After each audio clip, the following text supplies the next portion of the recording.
Hey guys, tonight we begin with the seemingly peaceful profession of piracy.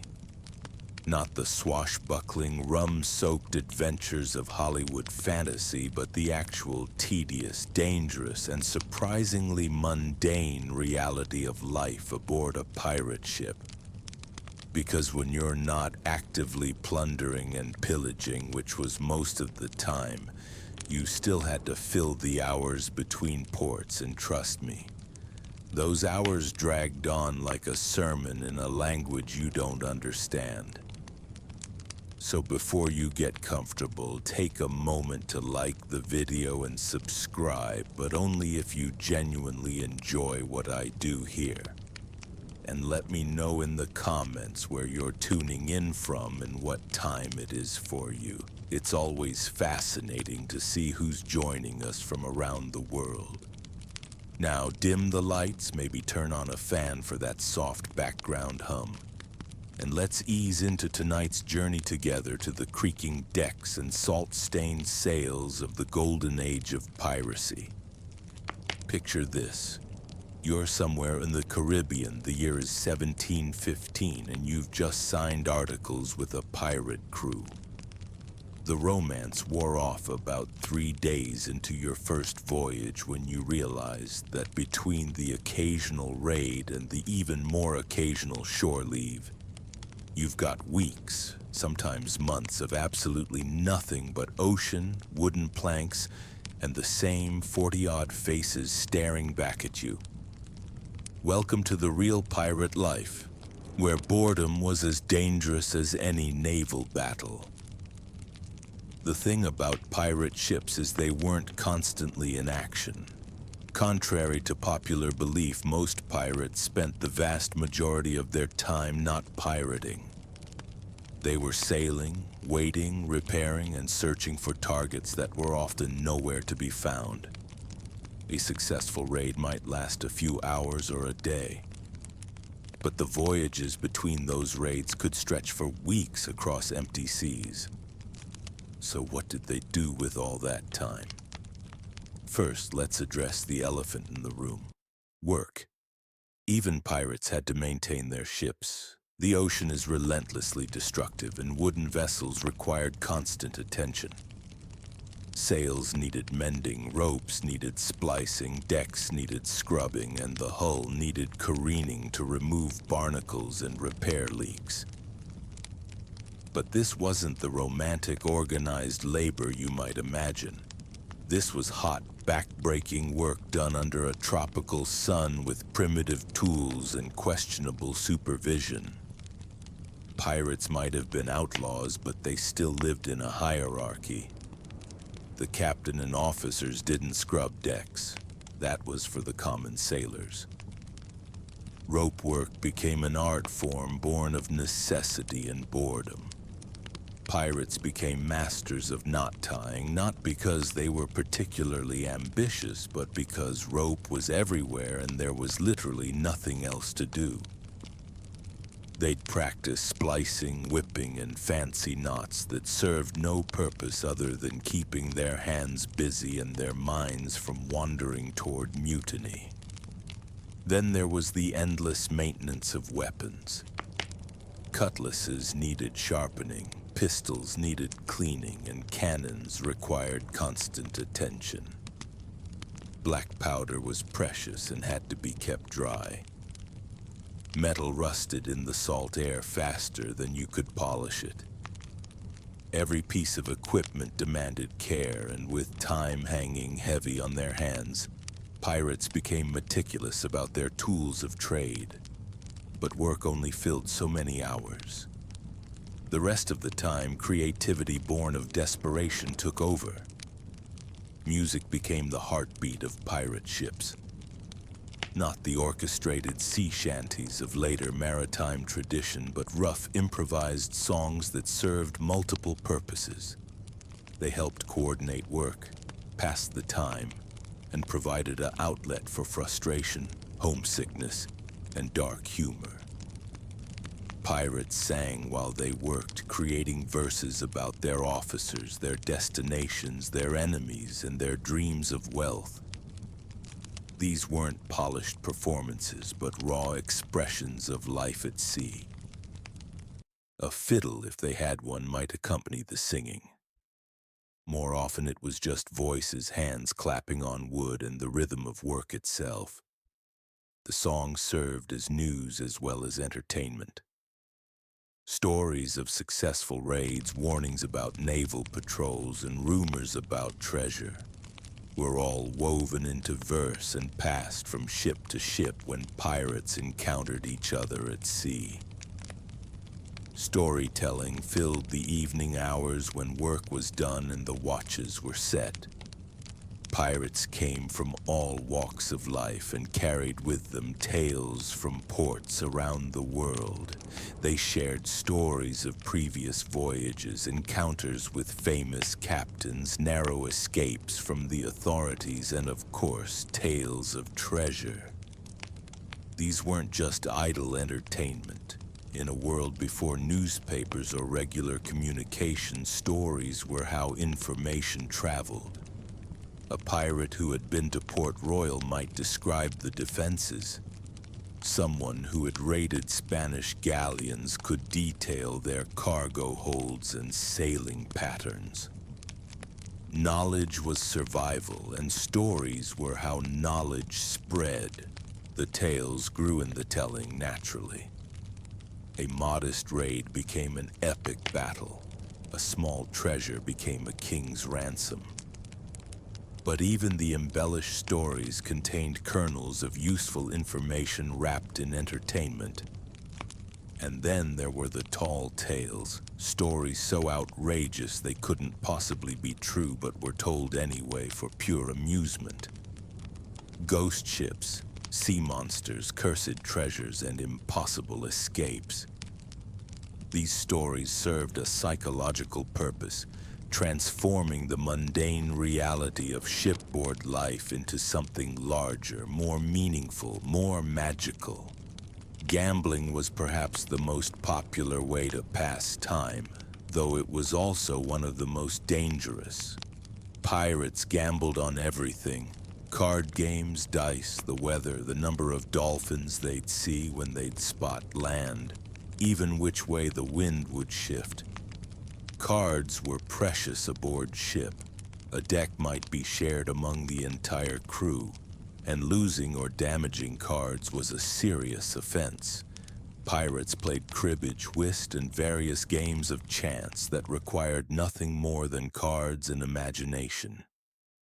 Dice were easier to come by, often carved from bone or wood during quiet hours. Pirates would shoot dice on deck in the hold anywhere flat enough to roll. The stakes varied wildly depending on how long they'd been at sea and how much they had to lose.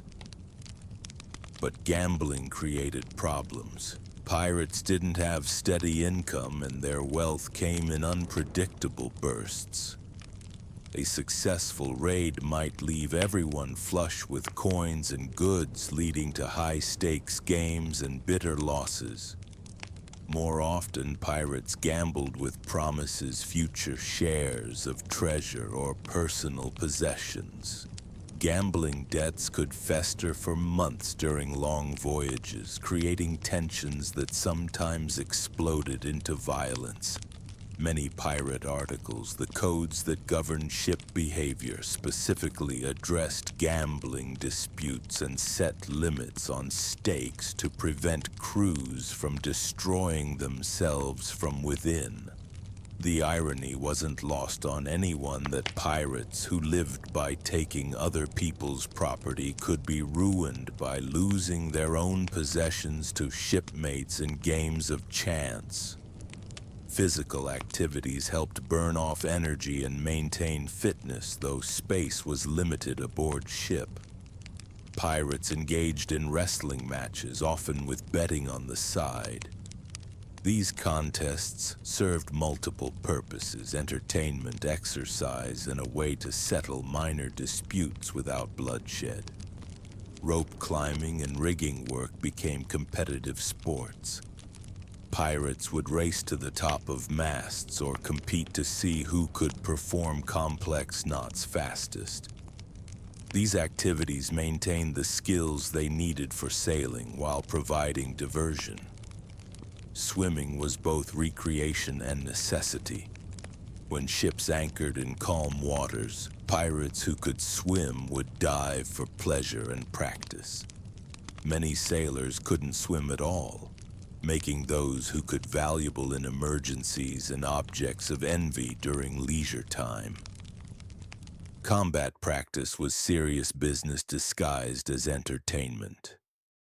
Pirates sparred with cutlasses, practiced with pistols when ammunition could be spared, and honed their boarding techniques. This wasn't formal military training, but rough, practical preparation for the next fight. The confined space of a ship meant that even friendly competition could turn dangerous quickly. A wrestling match might end with someone knocked unconscious. Sword practice could result in serious cuts. The line between training and actual violence was often thin. But perhaps the most important way pirates passed time was through the constant maintenance of relationships and reputation. A pirate ship was a small community where everyone knew everyone else's business, habits, weaknesses, and secrets. Conversation was an art form aboard ship. Pirates debated everything: politics, religion, women, treasure, the abilities of their officers, the quality of their food, and their chances of survival. These discussions could last for hours and sometimes devolved into arguments that simmered for days.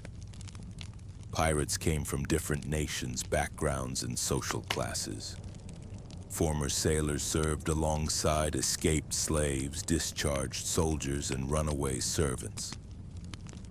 The ship became a melting pot where different cultures, languages, and customs mixed together. Some pirates spent their time learning new languages from shipmates. An Englishman might pick up Spanish from a former conquistador. An African might teach traditional crafts to European sailors. This cultural exchange wasn't driven by curiosity alone, but by practical necessity. Pirates needed to communicate with potential victims, negotiate in various ports, and understand the diverse crews they served with. Reading and writing, when possible, became precious activities. Pirates who could read shared books, newspapers, and letters. Those who could write helped illiterate shipmates compose messages to families they might never see again. Some pirates kept journals, though this was risky. Written records could be used as evidence if they were captured. But the desire to record their experiences, to leave some mark of their existence, was strong enough that some took the risk. Letters home were particularly poignant. Pirates might spend weeks composing messages to wives, parents, or children they had abandoned. These letters were often never sent, serving more as emotional release than actual communication. The psychological challenges of pirate life were immense. Months at sea with the same group of men facing constant danger, uncertainty about the future, and separation from normal society took a mental toll that pirates had to address somehow. Some turned to religion, finding comfort in prayer and scripture even while living outside the law. Pirates weren't necessarily irreligious. Many maintained faith while pursuing their illegal careers. They prayed for fair winds, successful raids, and forgiveness for their sins. Others dealt with stress through dark humor, making jokes about death, capture, and punishment. This gallows humor served as a defense mechanism, making light of fears that could otherwise become overwhelming. Alcohol, when available, was both recreation and medication. Pirates drank to celebrate, to mourn, to forget, and to cope. Rum was preferred, but they'd drink whatever was available. Alcohol helped pass time but also created its own problems. Fights, accidents, and impaired judgment that could prove fatal. The isolation of sea life meant that pirates developed intense relationships with their shipmates. Friendships could become as close as family bonds. Rivalries could turn into bitter feuds. Romance, though officially discouraged and sometimes forbidden, did occur and added another layer of complexity to shipboard dynamics. Some pirates formed partnerships that went beyond mere friendship. They shared possessions, looked out for each other in fights, and planned their futures together. These bonds were often the only stability in an otherwise chaotic and dangerous life. The boredom of pirate life also bred superstition and ritual. Pirates developed elaborate beliefs about luck, omens, and proper behavior at sea. They might refuse to sail on certain days, perform specific rituals before raids, or carry lucky charms that they believed would protect them. These superstitions weren't just individual quirks, but often became ship-wide practices. A successful raid might be attributed to some action taken beforehand, leading the entire crew to repeat that behavior before future attacks. Omens were taken seriously. The behavior of birds, the color of the sunset, the direction of the wind, unusual waves or clouds, all could be interpreted as signs of good or bad fortune ahead. Pirates who claimed ability to read these signs gained influence and respect among their superstitious shipmates. The treatment of women at sea was another source of tension and entertainment. While most pirate ships were male-only environments, some women did serve as pirates, disguised as men or openly acknowledged. Their presence changed the ship's dynamics in complex ways. When women were aboard, whether as pirates, prisoners, or passengers, they became the focus of intense attention. Competition for their favor could create rivalries that split crews. Protection of women could become a matter of honor that led to violence. The absence of women for long periods led to various forms of compensation. Pirates might carry portraits, letters, or mementos from women they had known. They told elaborate stories about romantic conquests, whether real or imagined. Some pirates maintained relationships in various ports, keeping a wife in multiple locations. These arrangements provided companionship during shore leave and sometimes financial support or information that proved valuable for planning raids. The relationship with time itself became distorted during long voyages. Without regular schedules, newspapers, or contact with the outside world, pirates lost track of dates, seasons, and sometimes even their own ages. Days blended together in an endless cycle of watches, meals, and maintenance. The only markers of time were the sun, stars, and the gradual deterioration of food supplies.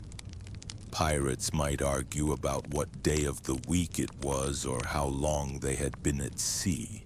This temporal confusion added to the sense of existing outside normal society.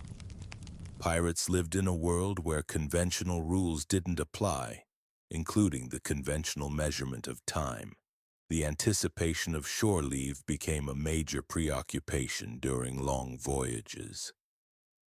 Pirates planned elaborate shore leaves, fantasizing about the food they would eat, the drinks they would have, and the entertainment they would seek. These plans were discussed endlessly, refined and revised as the voyage continued. The fantasy of shore leave became almost as important as the reality, providing hope and motivation during the darkest days at sea. When shore leave finally came, it was often a frenzy of indulgence that burned through months of accumulated pay in days or weeks. Pirates were notorious for their wild behavior in port, spending money as fast as they could on alcohol, gambling, and companionship. But the memory of those brief interludes of freedom and pleasure had to sustain them through the next long voyage, the next period of boredom and confinement aboard ship. The food situation aboard pirate ships created its own set of activities and problems. Fresh food spoiled quickly in tropical climates, leaving crews dependent on preserved rations that were often barely edible. Salt pork, hardtack biscuits, and whatever fish they could catch became the staples of pirate diet. The quality was generally poor and the variety was minimal. Pirates spent considerable time discussing food, planning meals, and complaining about their rations. Some pirates became skilled at preparing what little they had, finding ways to make salt pork more palatable or turning hardtack into something resembling bread. These culinary skills were highly valued aboard ship. Fishing became both necessity and entertainment. Pirates would fish from the deck during calm weather, hoping to supplement their diet with fresh catch. Fishing also provided a peaceful activity that could occupy hours. The pursuit of fresh water was another constant concern. Water stored in barrels became stagnant and foul during long voyages. Pirates had to ration their water carefully and looked forward to reaching islands where they could refill their supplies. Some pirates became expert at finding fresh water sources, reading the landscape and weather patterns to locate springs and streams.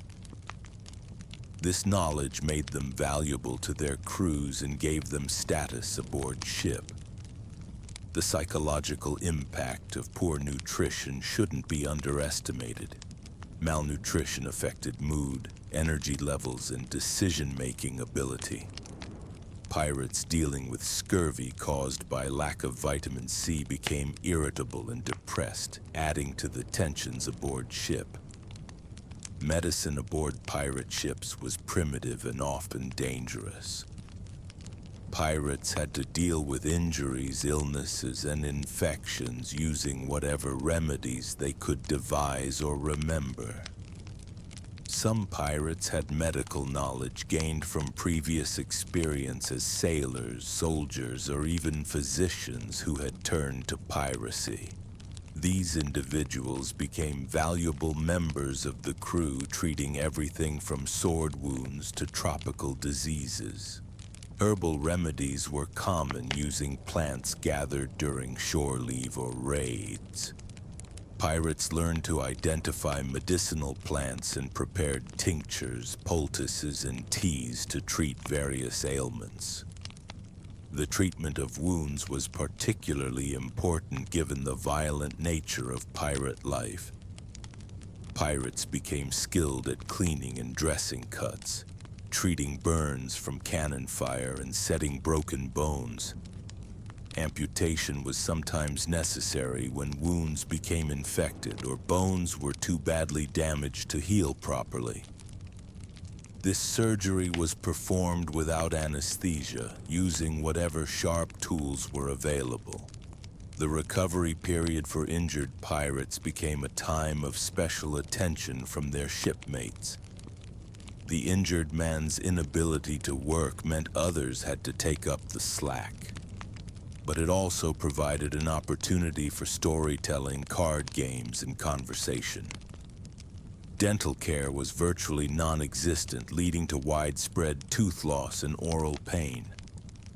Pirates dealt with dental problems using pliers to extract bad teeth and various folk remedies to numb pain. The constant exposure to sun, salt water, and wind took a toll on pirates' skin and eyes. They developed their own methods for protecting themselves, using cloth for shade and various oils to prevent burning. Sleep aboard ship was another challenge that pirates had to address creatively. Space was limited, privacy was non-existent, and the constant motion and noise of the ship made rest difficult. Pirates slept in hammocks when possible, but many ships didn't have enough for everyone. Some slept on deck, others in the hold, wherever they could find space to stretch out. The watch system meant that some pirates were always awake, creating noise and activity that disturbed those trying to sleep. Pirates learned to sleep through almost anything, but the constant fatigue affected their health and mood. Dreams and nightmares became topics of conversation and interpretation. Pirates shared their dreams, looking for omens or messages about their future. Nightmares about capture, death, or supernatural encounters were common. Some pirates suffered from what we would now recognize as post-traumatic stress, reliving violent encounters or experiencing anxiety about future dangers. They had no formal treatment for these conditions but developed their own coping mechanisms. The lack of quality sleep contributed to the irritability and violence that plagued many pirate crews. Well-rested pirates were more effective fighters and better shipmates. The relationship with death was central to pirate culture and influenced how they spent their time. Pirates lived with the constant awareness that death could come at any moment, from disease, accident, violence, or execution. This awareness led some pirates to live each day as if it might be their last, pursuing immediate pleasures and avoiding long-term planning. Others became fatalistic, believing their fate was predetermined and beyond their control. Many pirates made wills or at least verbal arrangements for the distribution of their possessions after death. These discussions could occupy hours and sometimes led to disputes about who deserved what. The death of a shipmate was a significant event that affected the entire crew. Pirates developed rituals for honoring the dead, sharing their possessions, and dealing with the grief and fear that death brought. Some pirates kept mementos of dead friends, carrying their effects or continuing their unfinished projects. These acts of remembrance helped maintain connections with the past and provided comfort during difficult times. The fear of dying alone and unmourned drove some pirates to form close bonds with shipmates who would remember them and tell their stories. The desire for some form of immortality, even if only in the memories of fellow outlaws, was strong. Education aboard pirate ships was informal but constant. Pirates taught each other skills, shared knowledge, and passed on the accumulated wisdom of life at sea. Navigation was a crucial skill that some pirates mastered during long voyages. They learned to read charts, use compass and sextant, and interpret weather patterns. This knowledge made them valuable to any crew. Seamanship itself was an ongoing education. Pirates learned to read the wind and waves, to handle sails in various conditions, and to predict weather changes. These skills were essential for survival. Languages were learned out of necessity. Pirates picked up enough Spanish to communicate with potential victims, French for dealing with Caribbean colonies, and various African languages from crew members. Literacy spread slowly through pirate crews as those who could read and write taught others. The ability to read charts, letters, and documents was valuable enough that illiterate pirates were motivated to learn. Some pirates pursued more advanced education, studying mathematics for navigation, basic medicine for treating injuries, or even theology for spiritual comfort. Books were treasured possessions when they could be obtained. The social structure aboard pirate ships created unique dynamics that influenced how pirates spent their time. Unlike naval vessels with rigid hierarchies, pirate ships operated under democratic principles that affected daily life. Officers were elected and could be removed by crew vote. This system meant that captains and other leaders had to maintain popularity and effectiveness to keep their positions. Disputes were resolved through crew councils where everyone had a voice. These meetings could last for hours as pirates debated courses of action, distribution of loot, and disciplinary matters. The democratic nature of pirate society meant that individual personalities had more influence than in traditional military organizations. Charismatic pirates could gain followers and influence decisions even without formal rank. Competition for leadership positions created ongoing political maneuvering.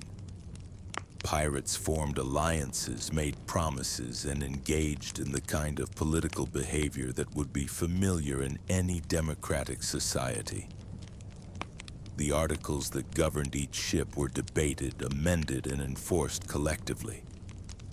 Pirates spent considerable time discussing these rules and their application to specific situations.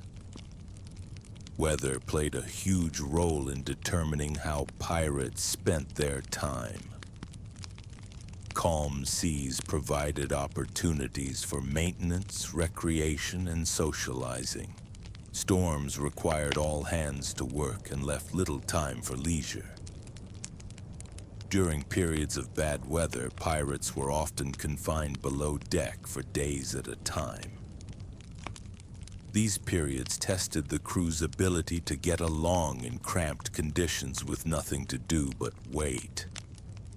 Some pirates became skilled weather predictors, reading cloud formations, wind patterns, and other signs to forecast coming conditions. This knowledge was valuable for planning raids and avoiding dangerous storms. The seasonal nature of Caribbean weather meant that pirate activities followed predictable patterns. Hurricane season drove many pirates to seek shelter in protected harbors where they had more opportunities for shore-based activities. Temperature extremes created their own challenges. Tropical heat made work difficult during midday hours, while sudden cold fronts could catch crews unprepared. Pirates learned to work with natural rhythms, rising early to take advantage of cooler morning hours and resting during the heat of the day when possible. The pursuit of treasure, while not constant, provided ongoing entertainment through planning, speculation, and fantasy. Pirates spent hours discussing potential targets, planning raids, and imagining what they would do with their shares of loot. Maps were studied endlessly, with pirates proposing different routes and strategies. Even crude or inaccurate maps provided fuel for hours of discussion and debate. Stories of famous treasures and successful raids were told and retold, growing more elaborate with each telling. These stories served as inspiration and entertainment during long voyages. Pirates also engaged in treasure-related gambling, betting on the success of planned raids or the value of potential targets. These bets added excitement to what might otherwise be routine planning sessions. The division of loot, when it was obtained, followed specific rules outlined in ship articles.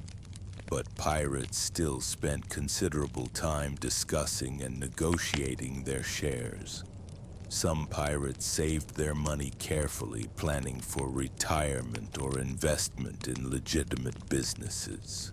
Others spent everything immediately, believing that life was too uncertain for long-term planning.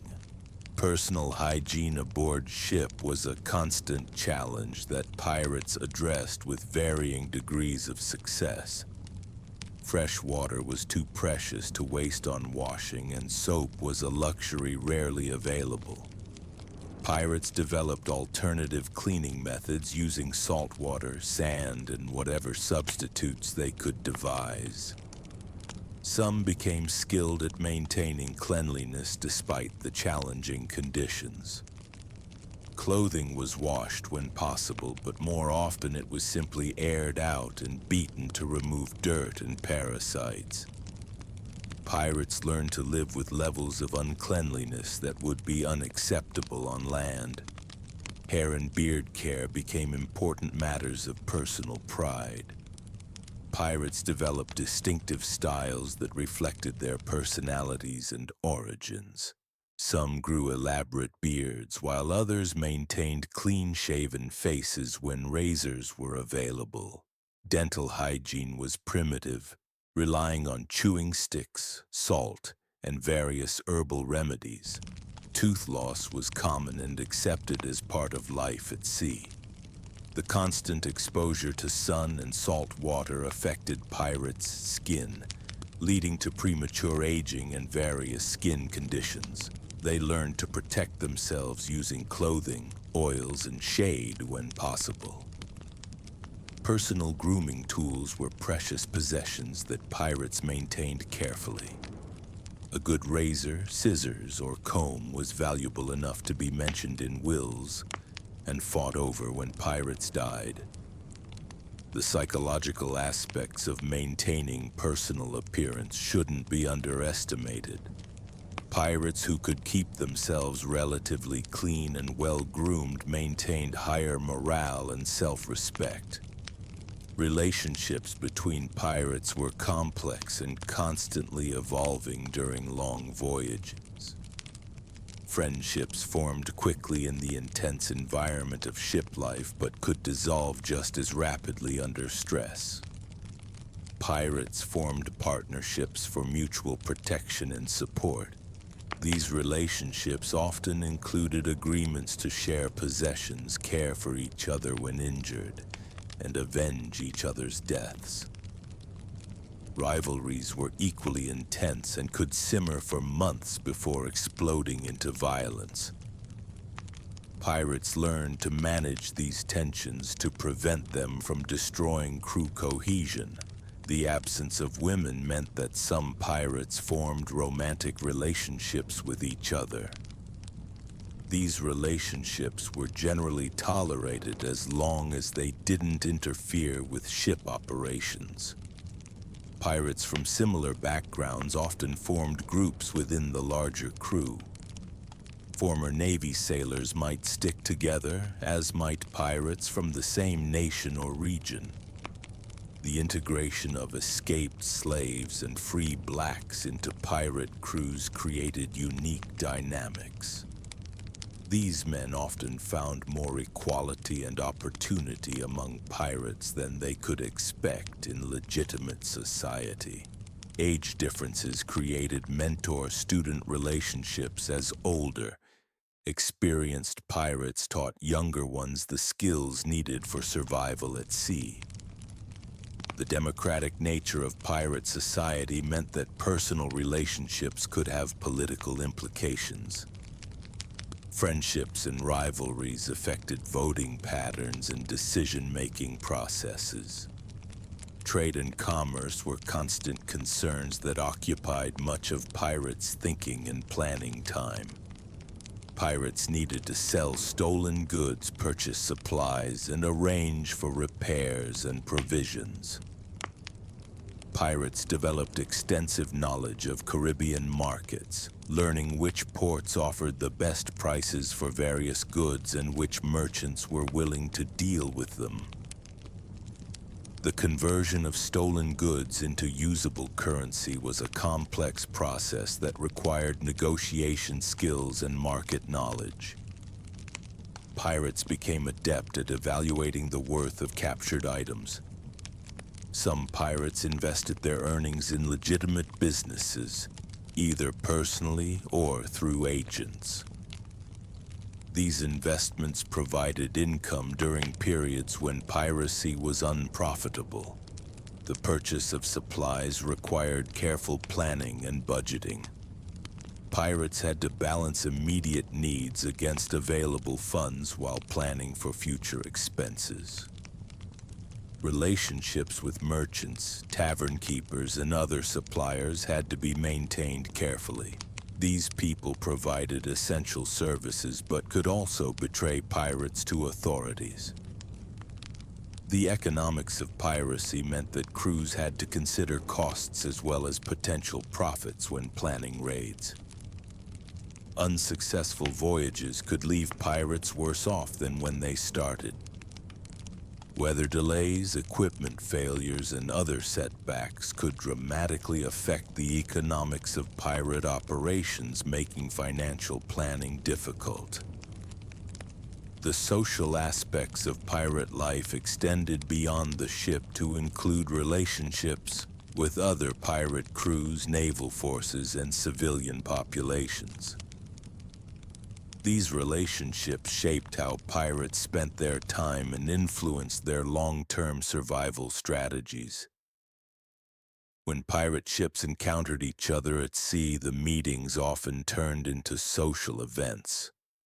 Crews would visit back and forth, sharing news, trading supplies, and enjoying the company of fellow outlaws. These encounters broke the monotony of shipboard life and provided opportunities to hear stories from other parts of the Caribbean. Information exchange was crucial during these meetings. Pirates shared intelligence about naval patrols, lucrative shipping routes, friendly ports, and dangerous areas to avoid. A single conversation with another crew could change a ship's entire course and strategy. Some pirate captains formed loose alliances or confederations, agreeing to mutual assistance and coordinated attacks. These relationships required ongoing communication and negotiation, occupying considerable time and mental energy. Competition between pirate crews was also common. Rival captains might race to reach profitable hunting grounds first, or attempt to recruit skilled sailors from each other's crews. This competition added excitement and purpose to otherwise routine voyages. The relationship with colonial authorities was complex and constantly shifting. Some governors and officials secretly supported piracy when it served their interests, while others aggressively hunted pirates. Pirates spent considerable time gathering intelligence about official attitudes and policies. They needed to know which ports were safe and which were traps. Information that could mean the difference between a successful shore leave and a hanging. Bribery and corruption were common tools that pirates used to maintain their freedom. They invested time and money in cultivating relationships with officials who could provide protection or warning of impending danger. The political situation in the Caribbean was constantly changing as European powers fought for control. Pirates had to stay informed about these changes and adjust their strategies accordingly. Some pirates served as unofficial agents for various colonial powers, attacking enemy shipping while avoiding their benefactors' vessels. These arrangements required careful navigation of complex political relationships. The indigenous populations of Caribbean islands also played important roles in pirate operations. Many islands had native inhabitants who could provide supplies, information, and temporary refuge. Pirates learned to communicate with indigenous peoples and understand their customs and needs. These relationships often proved mutually beneficial, with pirates providing manufactured goods in exchange for food, water, and local knowledge. Some pirates developed lasting friendships with indigenous leaders and communities. These relationships provided safe havens and intelligence networks that proved invaluable during times of crisis.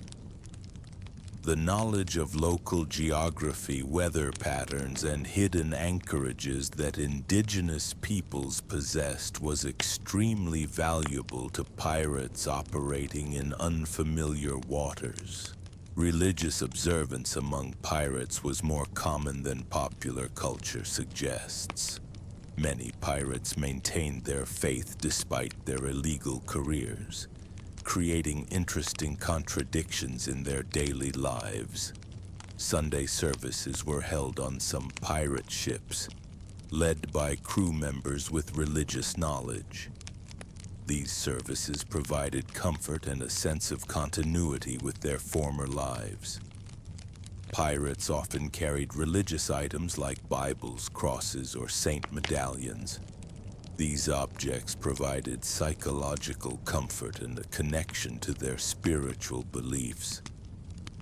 Prayer before battles or during storms was common, with pirates asking for divine protection while acknowledging the contradiction between their faith and their actions.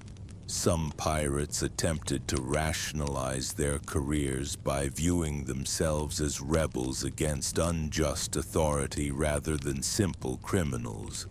This self-perception helped them maintain their religious beliefs.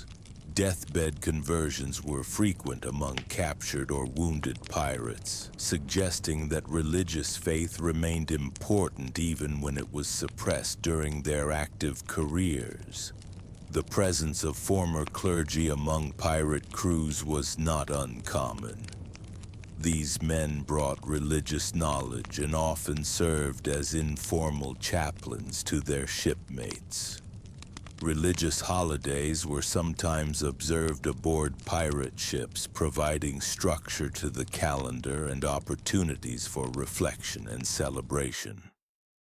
The pursuit of literacy and numeracy aboard pirate ships served practical as well as personal purposes.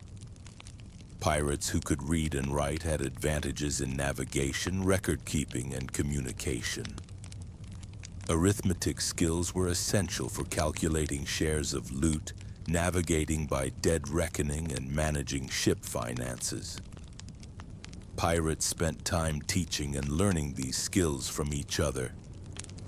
Some pirates maintained personal journals or logs, despite the risk that these documents could be used as evidence against them if captured.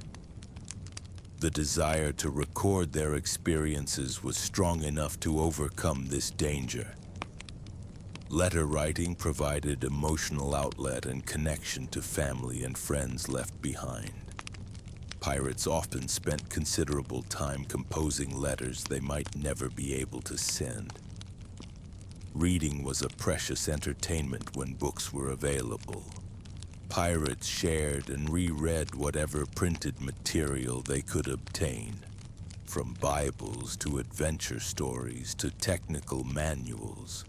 Some pirates became skilled at forgery, creating false documents and papers that could help them pass through official checkpoints or pose as legitimate merchants.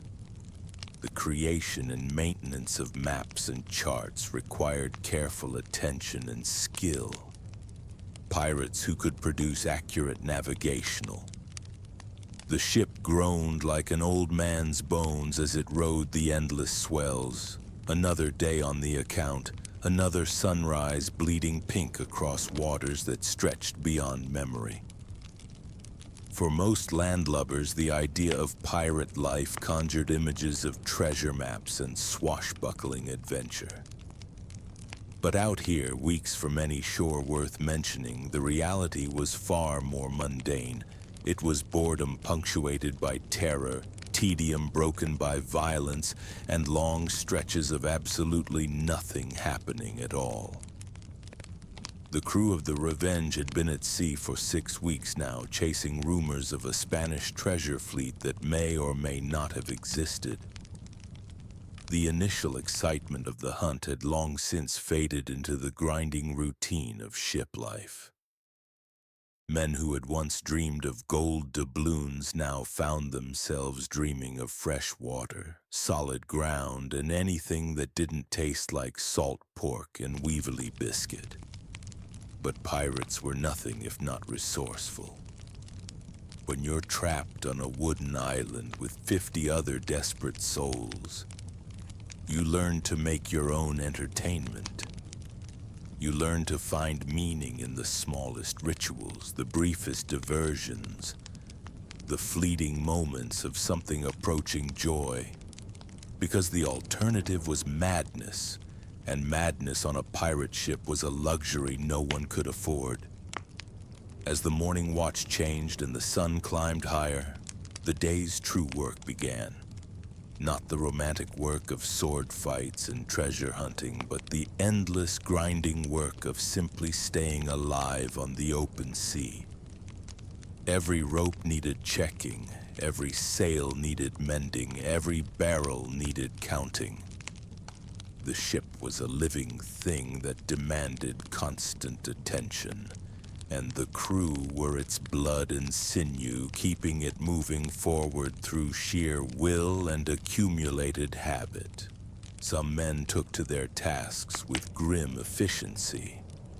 Others found ways to make the work bearable through conversation, jest, or the simple satisfaction of doing something well. The smart ones, the ones who lasted, learned that survival wasn't just about fighting when the time came. It was about finding ways to endure the long spaces between fights, the empty hours when the horizon stayed stubbornly empty and the only sound was the creak of timber and the endless whisper of wind through rigging. And so they passed their time. These men who had chosen or been chosen by the pirate's life. They sang work songs to keep rhythm while hauling on lines. They told stories to keep the darkness at bay during the long night watches. They gambled with whatever they had to wager, argued about everything from theology to seamanship, and found 100 small ways to remind themselves that they were still human, still alive, still capable of something more than mere survival. The routine was sacred because it was all they had. Wake at dawn, tend the sails, check the rigging, scrub the deck, mend what was broken, prepare what could be prepared. Eat when there was food, drink when there was water, sleep when exhaustion finally claimed them. And in between, in the precious moments stolen from necessity, they lived. They laughed, they fought, they remembered, they hoped. They passed the time as men have always passed time when faced with the infinite indifference of the sea. The ocean didn't care about their dreams of treasure or their fears of the gallows. It simply was vast and patient and eternal. But the men upon it were mortal, and mortality demanded meaning, demanded connection, demanded something to fill the hours between birth and death. So they created it, one day at a time, one shared joke or bitter argument or moment of unexpected beauty at a time. They made their floating world into something livable, something human, something that could sustain them through whatever came next. Because something always came next. The horizon might stay empty for weeks, but it never stayed empty forever. Ships appeared, storms gathered, land beckoned or threatened. And when those moments of crisis arrived, when the routine shattered and the real work of piracy began, they would be ready.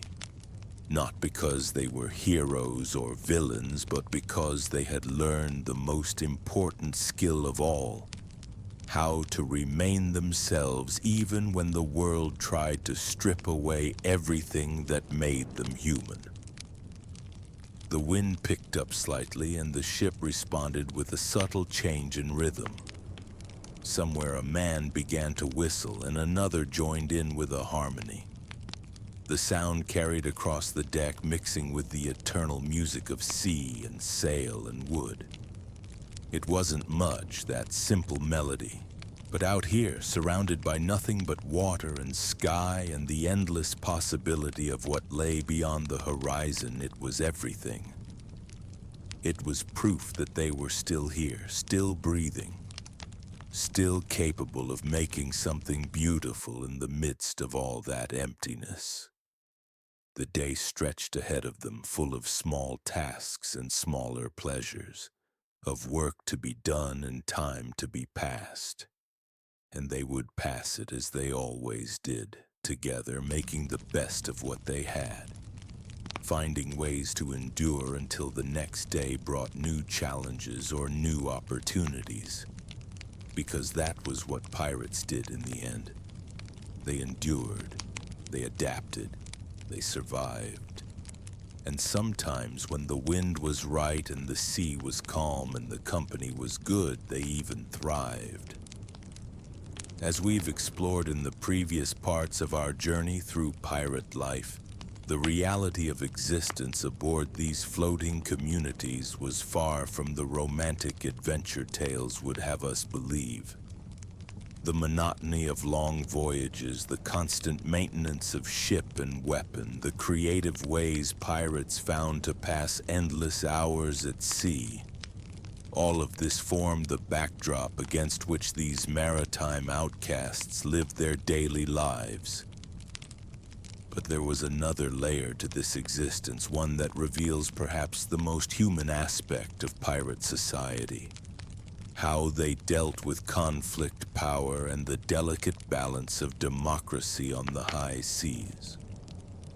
Pirates, despite their reputation for lawlessness, were surprisingly governed by rules. Not the arbitrary whims of a tyrannical captain, but carefully negotiated articles that every crew member signed or agreed to before stepping aboard. These weren't suggestions or guidelines. They were binding contracts that could mean the difference between life and death, between prosperity and mutiny, between a functioning crew and chaos on the open ocean. The creation of these articles was itself a democratic process. When a new crew formed or when significant changes needed to be made, pirates would gather on deck for what they called a council. Picture it. Weathered men and occasionally women standing under canvas sails or beneath tropical stars, debating terms with the seriousness of legislators. Every voice mattered because every life depended on the outcome. These articles covered everything you might expect and much you wouldn't. The division of treasure, yes, but also compensation for injuries sustained in battle. A lost eye might warrant 200 pieces of 8. A severed limb could earn a crew member 600. These weren't arbitrary numbers. They were carefully calculated based on how such injuries would affect a person's ability to work and survive in a world with no social safety net. The articles also governed behavior aboard ship. Gambling was often regulated or forbidden entirely, not out of moral concern, but because it could lead to disputes that might tear a crew apart. Fights between crew members were handled through formal procedures, sometimes duels at predetermined locations, sometimes mediation by elected officers. The goal wasn't punishment so much as preservation of the crew's unity. Women aboard pirate ships, when they were present, were protected by specific clauses. Not out of chivalry, but out of practical necessity. A woman's presence could create jealousies and conflicts that might destroy crew cohesion. Some articles forbade relationships between crew members and female captives. Others established clear protocols for how women should be treated, whether they were captives, disguised crew members, or the rare acknowledged female pirates. Religious observance, interestingly, was often mandated by these floating democracies. Not because pirates were particularly devout, but because shared rituals helped maintain order and morale. Sunday services might be held on deck, led by whoever among the crew could read well enough to manage a Bible. These weren't lengthy theological discussions. They were brief, practical affairs designed to remind everyone that they were part of something larger than individual greed. The election of officers was perhaps the most democratic aspect of pirate society. Captains weren't appointed by distant admiralties or inherited through bloodlines. They were chosen by the crew and could be removed by the crew if they proved incompetent, cowardly, or too greedy. The quartermaster, often more powerful than the captain in day-to-day affairs, was similarly elected. This position involved managing supplies, mediating disputes, and representing the crew's interests against the captain's authority. During battles, the captain held absolute power. His word was law, and disobedience could result in immediate execution. But in all other matters, major decisions required consultation with the crew. Where to sail, which ships to attack, how long to remain in a particular area. These were collective choices made through discussion and voting. This democratic structure wasn't born from high-minded political ideals. It was pure survival. A crew that felt cheated or oppressed would mutiny, and mutinies were often bloody affairs that left ships undermanned and vulnerable. Pirates learned that shared power meant shared commitment, and shared commitment meant a better chance of surviving to enjoy whatever treasures they might capture. The punishment system, too, reflected this practical democracy. Marooning, leaving someone alone on a deserted island with minimal supplies, was reserved for the most serious offenses. Murder of a crew member, rape, or gross cowardice in battle. Lesser offenses might result in flogging, but even this required a form of trial with the crew serving as jury. Some pirate articles included clauses about retirement. A crew member who had served faithfully for a certain period might be granted a share of the common treasury and permission to leave the crew at the next port. This wasn't universal, but it shows how some pirate communities thought beyond immediate plunder to longer-term human concerns. The maintenance of these democratic systems required constant negotiation and compromise. Imagine the complexity of managing a community where everyone was armed, where traditional social hierarchies had been abandoned, where the very nature of their work involved violence and theft. Yet somehow, many pirate crews managed to function as cohesive units for months or even years. Of course, this democracy had its limits. It typically extended only to the core crew members, those who had signed the articles and proven themselves in battle. Captives, forced crew members, and temporary additions to the crew might have few or no rights under the articles. The democracy was exclusive, limited to those who had chosen the pirate life and committed to its risks and rewards. The enforcement of these rules required a delicate balance. Too harsh, and the crew might rebel against their own system. Too lenient, and the articles would become meaningless. Pirates developed their own forms of justice that balanced individual accountability with collective survival. A crew member who stole from his mates might be forced to run a gauntlet, walking between two lines of armed crew members who would strike him as he passed. Painful and humiliating, yes, but not necessarily fatal, and it allowed the offender to remain part of the crew.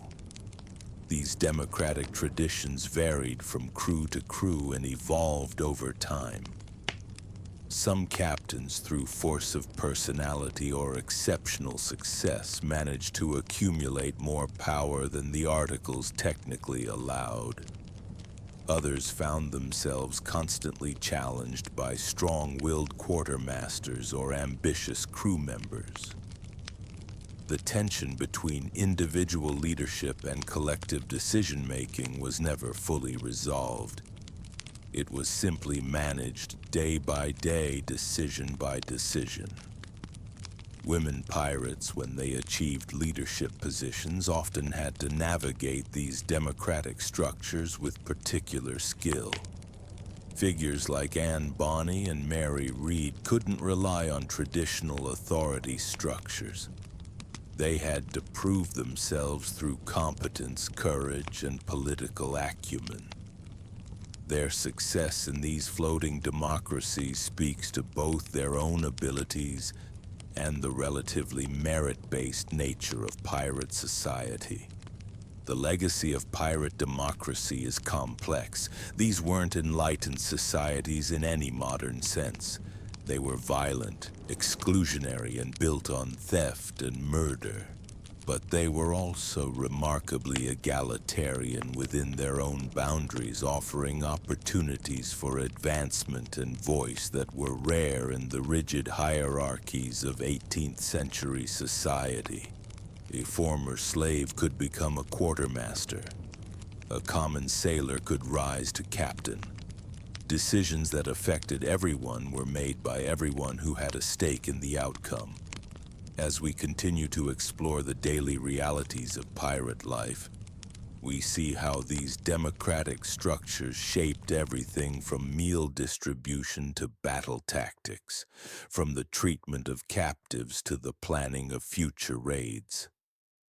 The pirates' articles weren't just legal documents. They were the foundation of a unique form of maritime society, one that balanced individual freedom with collective survival in some of the harshest conditions imaginable. This tension between democracy and survival, between individual rights and group cohesion, played out daily in countless small decisions and occasional dramatic confrontations. It was a political experiment conducted not in comfortable meeting halls, but on rolling decks, under burning sun and driving rain, with life and death hanging in the balance of every vote. The pirates had discovered something that formal governments would take centuries to fully understand. That sustainable power requires the consent of the governed, even when the governed are outlaws and the government is a ship sailing under a black flag. In their own rough, violent way, they had created communities that were more democratic than most of the kingdoms and empires they fought against. These floating democracies were fragile things, always one bad decision or one charismatic mutineer away from collapse. But while they lasted, they offered their members something precious. A voice in their own destiny, a share in both the risks and rewards of their chosen life, and the knowledge that their survival depended not on the whims of distant kings, but on their own collective wisdom and courage. This was the daily reality behind the romance of pirate life. Not just adventure and treasure, but the complex human work of building and maintaining community in the face of constant danger. It was democracy distilled to its essence, a group of people bound by common purpose and mutual dependence, making the decisions that would determine whether they lived or died together. The ship creaks in the dead calm, its sails hanging limp like exhausted prayer flags. The sun beats down mercilessly and the ocean stretches endlessly in every direction, an unbroken mirror reflecting nothing but emptiness. You've been at sea for 3 months now, and the initial excitement of adventure has long since curdled into something much more familiar. Boredom so profound it feels like a physical weight pressing down on your chest. This is the reality that Hollywood's swashbuckling tales conveniently ignore. Between the raids and the battles, between the treasure hunts and the sword fights, there were weeks, sometimes months, of absolutely nothing happening. Just the endless rhythm of waves against wood, the same faces staring back at you day after day, and the growing certainty that the horizon might be nothing more than a cruel joke played by the gods. Pirates weren't constantly engaged in epic naval battles or dramatic sword duels. Most of their time was spent waiting for the wind to change, waiting for a merchant ship to appear on the horizon, waiting for word from scouts or informants in distant ports, waiting for their captain to make a decision, any decision that might break the suffocating monotony of life at sea. The ship itself becomes both prison and world. Every plank, every rope, every corner is intimately familiar. You know which boards creak when the wind shifts, which hammocks are claimed by which crew members, where the rats like to gather at night. The vessel that once seemed like a gateway to freedom now feels like a floating tomb, carrying you slowly across an ocean that seems determined to remain forever empty. And yet this very boredom becomes its own kind of crucible.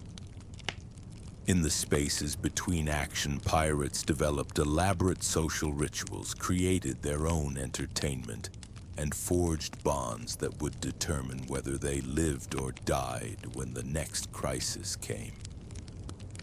The tedium wasn't just endured, it was transformed into something else entirely. A shared experience that became the foundation of pirate culture itself. When the wind dies and the sea goes glass smooth, when the only sound is the gentle lap of water against the hull and the occasional creak of rope, that's when pirates truly learned who they were. Not in the heat of battle, but in the endless grinding patience of maritime life. The boredom wasn't just a break between adventures, it was where the real adventure of survival began.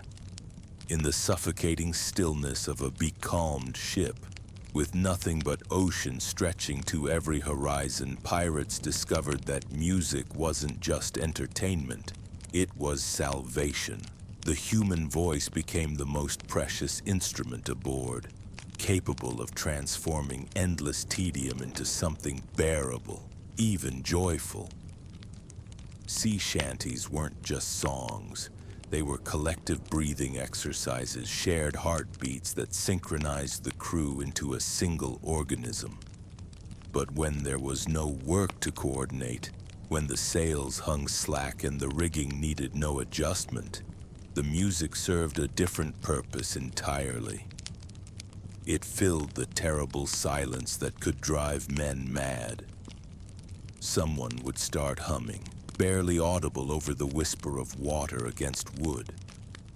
Another voice would join in, then another, until the entire ship resonated with melody. These weren't the polished ballads of court musicians or the structured hymns of Sunday service. These were raw, improvised expressions of everything the pirates couldn't say in ordinary conversation. Their fears, their longings, their memories of home, their dreams of what lay beyond the horizon. The lyrics were often improvised on the spot, verses that captured the mood of the moment or told stories of crew members' exploits. A particularly clever, insulting verse about the cook's latest culinary disaster might earn its composer extra rations. A melancholy song about a lost love could reduce hardened killers to tears. Music became the ship's emotional currency, traded back and forth like any other valuable commodity.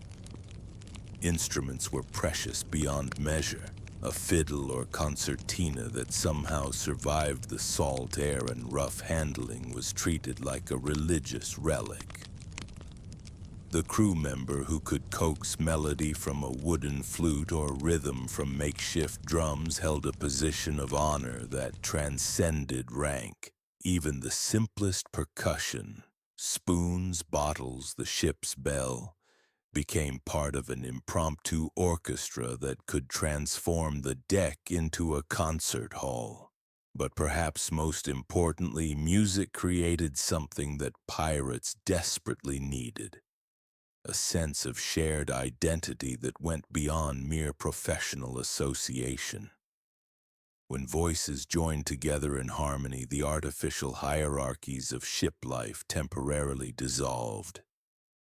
The captain's voice might blend with that of the newest crew member, creating a democracy of sound that existed nowhere else in their rigidly structured world. These musical interludes weren't scheduled or formal. They arose organically from the collective need to prove that they were still alive, still human, still capable of creating beauty in the midst of a life that was often brutal and short. In a world where tomorrow might bring death or disaster, the ability to make music together was both an act of defiance and a declaration of hope. Human beings are natural storytellers, and pirates were no exception. In the long hours between action, when the ship rocked gently on endless swells and time seemed suspended, tales became the most valuable currency aboard. But these weren't just idle entertainment. They were the oral history of a culture that left few written records, the mythology that bound the crew together and gave meaning to their dangerous lives. Every pirate had stories, and every story grew in the telling. The raid that yielded modest plunder became an epic treasure hunt. The merchant captain who surrendered without a fight transformed into a worthy adversary, who required cunning and courage to defeat. The storm that merely delayed their journey evolved into a supernatural tempest that tested their very souls. Truth was less important than effect, and a good storyteller could hold the entire crew spellbound for hours. These tales served multiple purposes beyond mere entertainment. They were recruitment tools, painting pictures of wealth and adventure that could convince reluctant sailors to join the crew. They were educational, passing down practical knowledge about navigation, weather patterns, and the best ports for provisioning or finding friendly faces. They were therapeutic, allowing pirates to process the trauma and violence that was an inevitable part of their lives by transforming it into narrative. The best storytellers held positions of genuine influence aboard ship. A crew member who could spin a compelling yarn might find himself consulted on important decisions, his opinion valued not for his seamanship or fighting ability, but for his understanding of human nature and his gift for making sense of chaos. These master narrators became the informal historians of pirate culture, preserving not just events but the emotions and motivations behind them. Stories also served as a form of psychological warfare against monotony and despair. When supplies ran low or storms threatened, when disease swept through the crew or discipline began to break down, a well-timed tale of past triumphs could restore morale and remind everyone why they had chosen this life. The stories weren't just about what had happened. They were about what was possible, what lay waiting just beyond the next headland. And in the retelling, the stories evolved. Details shifted, characters merged or split apart. Endings changed to suit the needs of the moment. What emerged wasn't historical accuracy, but something more valuable: a shared mythology that gave the crew a sense of purpose and identity. They weren't just criminals or outcasts.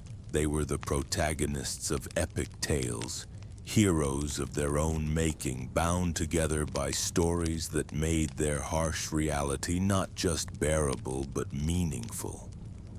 When legitimate entertainment grew stale and the endless horizon offered no relief, pirates inevitably turned to gambling. But these weren't genteel card games played for modest stakes. This was desperate, intense wagering that could determine a man's fate for months to come, played with the reckless abandon of people who lived constantly on the edge of disaster. The games were simple but brutal. Dice carved from bone or wood, worn smooth by countless throws. Cards made from whatever material was available, sometimes just marked pieces of leather or wood.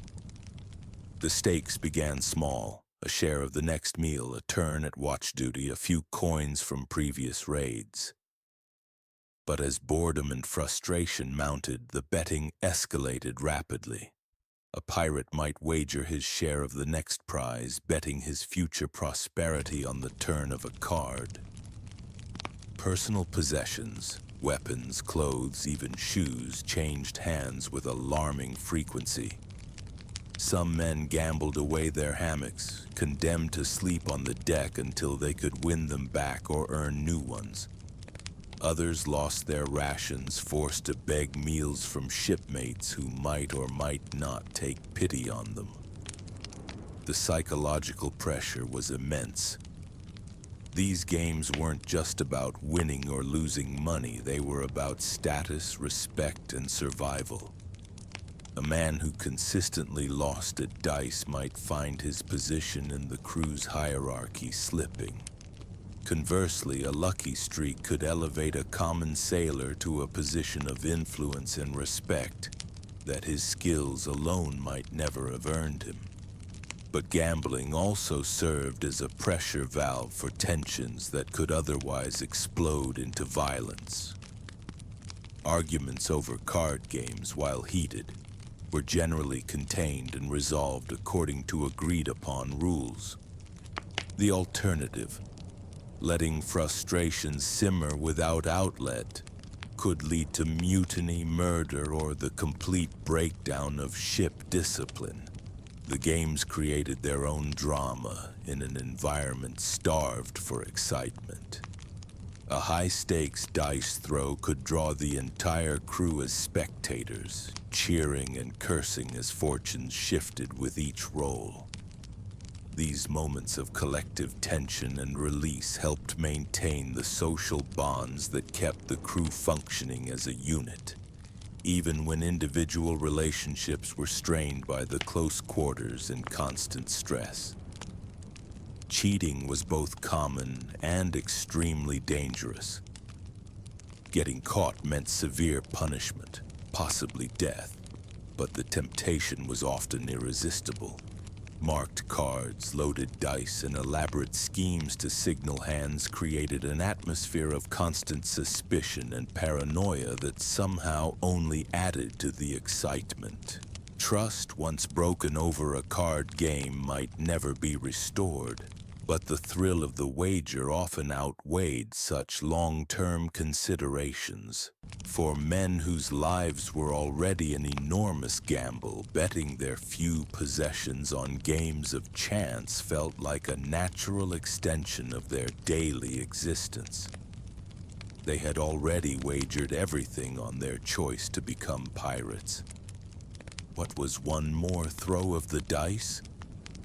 When mental stimulation failed to alleviate the crushing boredom, pirates turned to physical challenges that served multiple purposes: entertainment, skill development, and a way to establish pecking order without resorting to potentially deadly violence. These contests became elaborate rituals that could consume entire days and create lasting reputations within the crew. Wrestling matches were particularly popular, partly because they required no equipment and could be staged anywhere on deck. But these weren't civilized sporting events. They were brutal affairs where victory often went to the man willing to fight the dirtiest. Eye gouging, biting, and deliberate attempts to cause injury were not just tolerated but expected.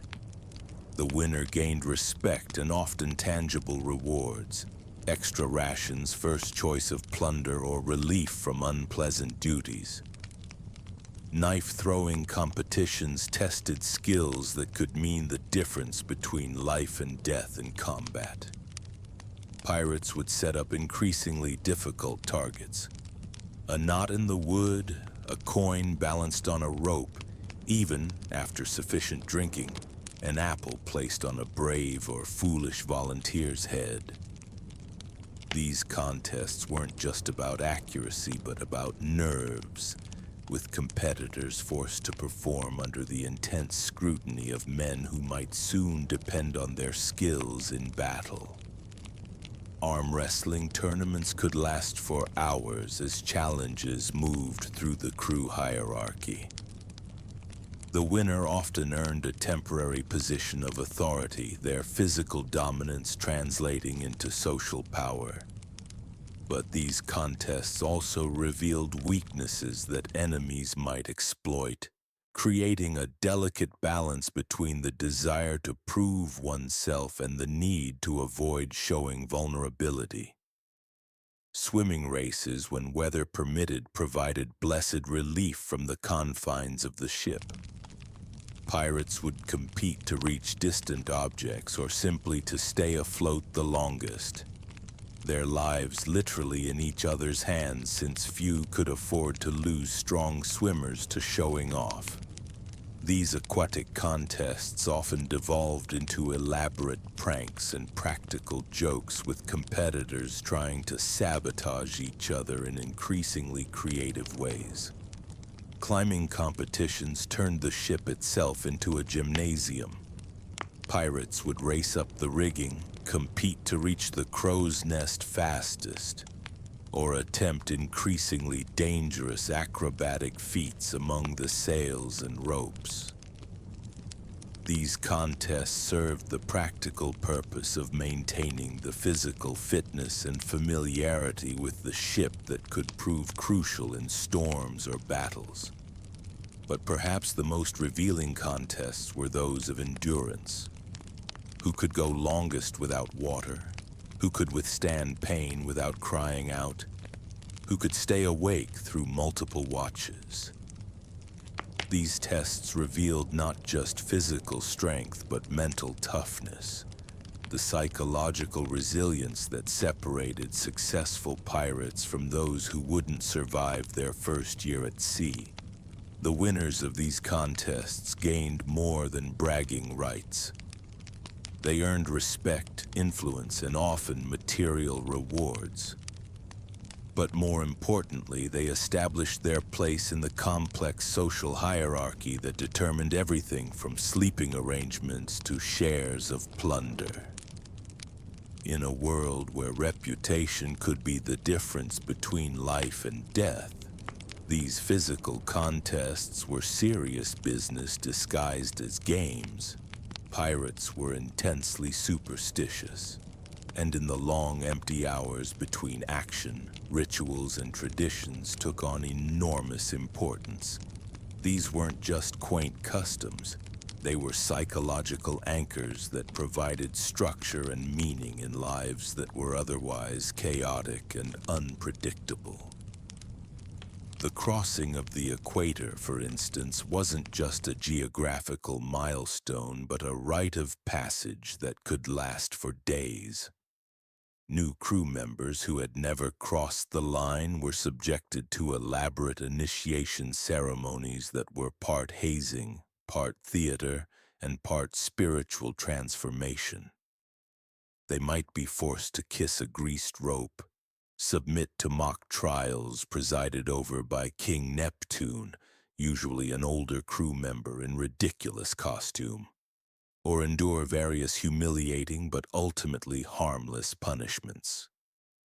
These ceremonies served multiple purposes. They broke down the barriers between new and experienced crew members, creating shared experiences that bonded the group together. They established hierarchy while also providing a path for newcomers to earn acceptance. And they created excitement and entertainment during what would otherwise be just another day of endless ocean. Weather rituals were taken with deadly seriousness. Pirates developed elaborate procedures for dealing with everything from doldrums to storms. Some crews believed that whistling could summon wind, while others insisted it would bring bad luck. Certain crew members might be designated as weather witches, responsible for performing specific actions, spitting into the sea, burning particular herbs, or reciting traditional incantations to influence the elements. The treatment of seabirds was governed by strict taboos. Killing an albatross was considered catastrophically unlucky, while the appearance of certain species might be interpreted as omens of good or bad fortune. Pirates would spend hours debating the meaning of bird behavior, with different crew members offering conflicting interpretations that could influence major decisions about navigation or timing of attacks. Death rituals were particularly elaborate and emotionally charged. When a crew member died, the entire ship would observe mourning practices that might last for days. The body would be sewn into a canvas shroud with a cannonball at the feet to ensure it sank properly. Personal possessions might be distributed according to complex traditions, with certain items reserved for the dead man's family, if any could be located, and others sold at auction among the crew. But beyond these formal ceremonies, pirates developed countless smaller rituals that provided comfort and continuity. Certain seats at the table might be reserved for specific crew members. Lucky coins or trinkets would be touched before important activities. Food might be shared in particular orders or ways. These tiny traditions created a sense of order and predictability in an environment where chaos was always just one storm or battle away. The rituals weren't just about superstition. They were about creating a sense of family among men who had often been rejected by conventional society. These shared customs and beliefs gave the crew a common identity that transcended their individual backgrounds and motivations. In performing these rituals together, pirates weren't just following tradition. They were actively creating the culture that would sustain them through whatever dangers lay ahead. The canvas of existence stretches wide in the world of medieval piracy, painted not in the bold strokes of adventure novels, but in the muted tones of necessity and survival.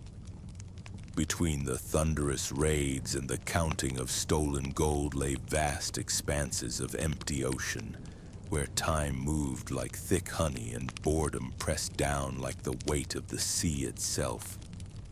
When the wind died and the sails hung limp as old burial shrouds, when no merchant vessel broke the horizon's monotonous line, when the only sounds were the gentle lapping of waves against weathered wood and the occasional creak of rope and timber, the pirates found themselves confronting an enemy more persistent than any navy: the crushing tedium of maritime life. The ocean, for all its romance and tales told by firelight, was mostly empty. Days could pass without sight of another soul. Nothing but the endless blue stretching in all directions like a liquid desert. In these moments, stripped of the adrenaline that came with pursuit and plunder, the crew was left with themselves, their thoughts, and the pressing need to fill the hours before madness crept in through the spaces between heartbeats. Music became their first refuge from the void, not the polished melodies of court musicians or the sacred hymns of cathedral choirs, but something rougher, more immediate. Voices would rise from the deck in songs that had no written form. Improvised ballads that told of storms weathered and treasures taken, of women left behind and battles barely won. These weren't performances, but survival mechanisms. Ways to bind the crew together when the isolation threatened to pull them apart. The songs grew from the work itself. Hauling ropes required rhythm, and rhythm demanded music. What began as functional calls to coordinate labor evolved into something more complex. Melodies that carried the weight of shared experience. A man might begin with a simple chant about the task at hand, and by evening it would have transformed into an epic tale of their adventures, embellished with each retelling until fact and fiction became indistinguishable. These musical moments served multiple purposes beyond mere entertainment. They reinforced the social bonds that kept a ship's company functioning as a unit rather than a collection of desperate individuals. When voices joined in harmony, when the bosun's call was answered by the crew in unison, it reminded everyone aboard that they were part of something larger than themselves, something that might survive even if they individually did not. The songs also carried practical information encoded in verse and rhythm. Navigation techniques, weather signs, the locations of friendly ports and dangerous reefs, all could be preserved in musical form and passed down through generations of seafaring men. A ballad about a particularly profitable raid might contain detailed information about tides, wind patterns, and the defensive capabilities of coastal settlements, intelligence that could prove invaluable in future ventures. But music was only the beginning. When the songs had been sung and the voices grown hoarse, other forms of storytelling emerged to fill the void. The pirates became chroniclers of their own experiences, weaving elaborate tales that grew more fantastical with each telling. A simple boarding action might become an epic battle against overwhelming odds. A minor injury might transform into a heroic wound earned in single combat with a nobleman's champion. These stories served a dual purpose, entertaining the listeners while allowing the teller to reshape reality into something more bearable. The mundane brutalities of pirate life, the constant fear, the grinding poverty, the knowledge that death waited just beyond the next horizon. All of this could be transmuted into adventure, into tales of daring and glory that made the present moment seem less bleak. The art of storytelling aboard ship developed its own conventions and rituals. Certain men became known for their ability to spin tales, and they were valued members of the crew not for their skill with sword or rope, but for their capacity to transport their listeners beyond the confines of their wooden world. These storytellers understood that their audience craved not just entertainment but escape, and they crafted their narratives accordingly. The tales often followed familiar patterns, drawing on the oral traditions of whatever lands the crew had known before taking to the sea. Myths and legends were adapted to maritime settings, ancient heroes reimagined as pirates and privateers. The boundaries between personal experience and inherited folklore became fluid, creating a rich tapestry of narrative that served to connect the crew not only to each other but to the broader human tradition of storytelling. As the stories accumulated over voyages and years, they began to form a kind of unofficial history of the crew, a collection of shared memories that defined their identity as a group. New members would learn these tales as part of their initiation into the company, understanding that to belong aboard the ship meant not just sharing its dangers and rewards, but participating in its ongoing narrative tradition. When words and music were not enough to stave off the monotony, the pirates turned to games of chance, activities that offered the twin attractions of entertainment and the possibility of profit. Dice were carved from bone or wood, worn smooth by countless throws on pitching decks. Cards, when available, were treasured possessions, their faces memorized by men who might not be able to read their own names, but could identify every mark and stain on a deck worn soft by handling. These games were more than simple diversions. They created a secondary economy aboard ship, a way for crew members to redistribute wealth and possessions without challenging the overall hierarchy that governed their lives. A man might lose his best knife in a game of dice, only to win it back along with someone else's hat in the next round. The constant circulation of goods through gambling helped prevent the accumulation of possessions that might create dangerous inequalities among men who were expected to trust each other with their lives. The games also served as a pressure valve for tensions that might otherwise explode into violence. Grievances could be settled through competition rather than confrontation, and the element of chance meant that outcomes couldn't be entirely predicted or controlled. A junior crew member might find himself temporarily wealthy after a lucky streak, while a veteran pirate might lose everything to an unfavorable roll of the dice. These reversals of fortune, while temporary, helped maintain the egalitarian spirit that was essential to pirate society. Gambling aboard ship developed its own elaborate culture with rules and customs that governed everything from acceptable stakes to proper behavior during play. Cheating was universally condemned, not because of any moral objection to dishonesty, but because it threatened the trust that held the crew together. A man who would cheat at cards might prove unreliable in battle, and such suspicions could quickly escalate into deadly conflicts. The games themselves evolved to suit the conditions of shipboard life.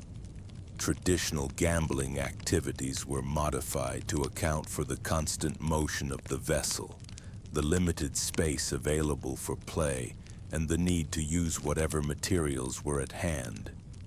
Coins might be replaced by buttons or bits of metal, cards by scratched pieces of wood or leather, dice by carved fragments of ship's biscuit. Physical contests provided another outlet for competitive energy, offering crew members the chance to demonstrate their strength, skill, or endurance in relatively harmless ways. Wrestling matches, knife-throwing competitions, and tests of marksmanship with pistol or musket all served to maintain fighting readiness while providing entertainment for spectators and participants alike. These competitions were carefully regulated by unwritten but widely understood rules. Serious injury was to be avoided, not out of concern for individual welfare, but because the crew couldn't afford to lose effective members to preventable accidents. Contests were structured to minimize risk while maximizing excitement, with victory bringing prestige rather than material reward. The physical challenges also served as a form of training. keeping the crew's fighting skills sharp during periods of inactivity. A man who could accurately throw a knife at a target painted on the mast might prove equally skilled at close combat when the situation demanded. Those who excelled in these peaceful competitions often found themselves looked to for leadership when violence erupted. Beyond the formal contests, the pirates engaged in endless smaller competitions and challenges, finding ways to turn even the most mundane activities into sources of entertainment. Who could splice a rope most quickly? Who could climb to the masthead and back in the shortest time? Who could spot a sail on the horizon first? These informal contests helped maintain the crew's professional skills while providing relief from boredom. The competitive spirit that pervaded shipboard life extended beyond individual achievement to include group activities that reinforced crew cohesion. Teams might be formed for various tasks or games, with membership cutting across the normal hierarchy to create new alliances and rivalries. These temporary associations helped prevent the formation of permanent factions that might threaten the ship's unity. As the games evolved and traditions accumulated, they became part of the ship's cultural identity, distinguishing one crew from another and creating a sense of unique heritage. Stories would be told of legendary gambling sessions, of competitions that lasted for days, of contests that became the stuff of maritime folklore. These narratives added depth to the crew's shared identity, giving them something distinctive to take pride in beyond their criminal accomplishments. The daily routine of shipboard life, while necessary for survival, also provided structure and purpose during the long periods between raids. Every task, from maintaining the rigging to preparing meals, was infused with ritual and tradition that helped transform mere labor into something approaching ceremony. The morning inspection of the ship became an opportunity for the crew to take pride in their floating home, noting repairs that had been completed and identifying work that still needed to be done. This wasn't simply maintenance, but a form of collective ownership, a way for men who possessed little else to feel proprietorship over something significant. Meal preparation, despite the limited and often unappetizing ingredients available, became a creative challenge that occupied both hands and minds. The ship's cook, usually a man whose fighting days were behind him but whose experience made him valuable, would often involve other crew members in the elaborate process of turning salt pork, ship's biscuit, and whatever else was available into something resembling food. These culinary efforts served social as well as nutritional purposes. The shared experience of preparing and consuming meals reinforced the bonds between crew members, creating moments of intimacy and cooperation that contrasted with the harsh realities of their profession. A particularly successful dish might be remembered and celebrated for years, becoming part of the ship's oral tradition. The evening meal often became the day's primary social event, a time when the crew would gather to share not only food but stories, songs, and conversation. The quality of the food mattered less than the ritual of coming together, of affirming their membership in a community that existed beyond the reach of conventional society. Personal hygiene, while limited by the constraints of life at sea, also provided opportunities for creativity and mutual assistance. Men would help each other trim hair and beards, using whatever sharp implements were available and developing techniques suited to the conditions aboard ship. These grooming sessions became social occasions, times for conversation and the sharing of gossip or rumors. The care of weapons and equipment, essential for survival but also a source of pride, occupied countless hours and provided endless opportunities for discussion and debate.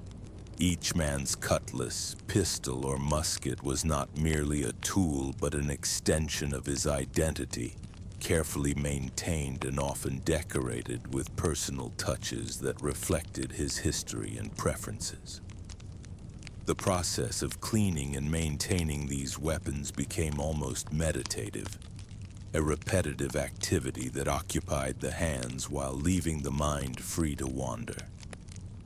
Men would work side by side, sharing techniques and materials, creating moments of cooperation and mutual dependence that strengthened the bonds holding the crew together.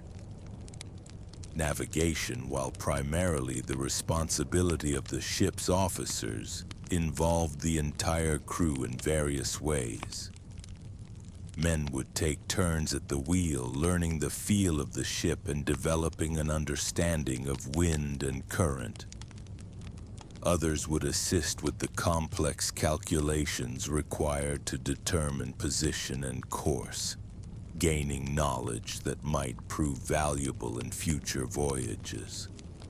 The study of the stars became both practical necessity and source of wonder, connecting the pirates to the ancient tradition of seafaring while providing a sense of participation in something larger than their immediate circumstances. The night sky, unchanged by human conflict and ambition, offered a form of constancy and beauty that could provide comfort during the darkest moments of shipboard life. Weather observation developed into an art form among experienced sailors who could read subtle signs in cloud formations, wind patterns, and the behavior of seabirds. This knowledge was shared freely among the crew not only because it served everyone's interests, but because the process of teaching and learning created additional bonds between men who might otherwise have little in common. The maintenance of the ship itself provided endless opportunities for meaningful work that served both practical and psychological needs. Every rope, sail, and plank required constant attention, and the crew took pride in keeping their vessel seaworthy and efficient. This work was never finished, creating a continuous cycle of activity that helped structure the passage of time. Repairs became collaborative efforts that required cooperation and coordination, bringing men together in common purpose. The successful completion of a difficult repair job could provide a sense of accomplishment that rivaled the satisfaction of a successful raid, reminding the crew that they were capable of creation as well as destruction. The ship gradually acquired personality and character through the accumulated efforts of its crew, becoming more than just a means of transportation. Every modification, every improvised solution to a problem, every decorative touch added by individual crew members contributed to the vessel's unique identity. The pirates didn't simply sail aboard their ship, they inhabited it, making it an extension of their collective will and imagination.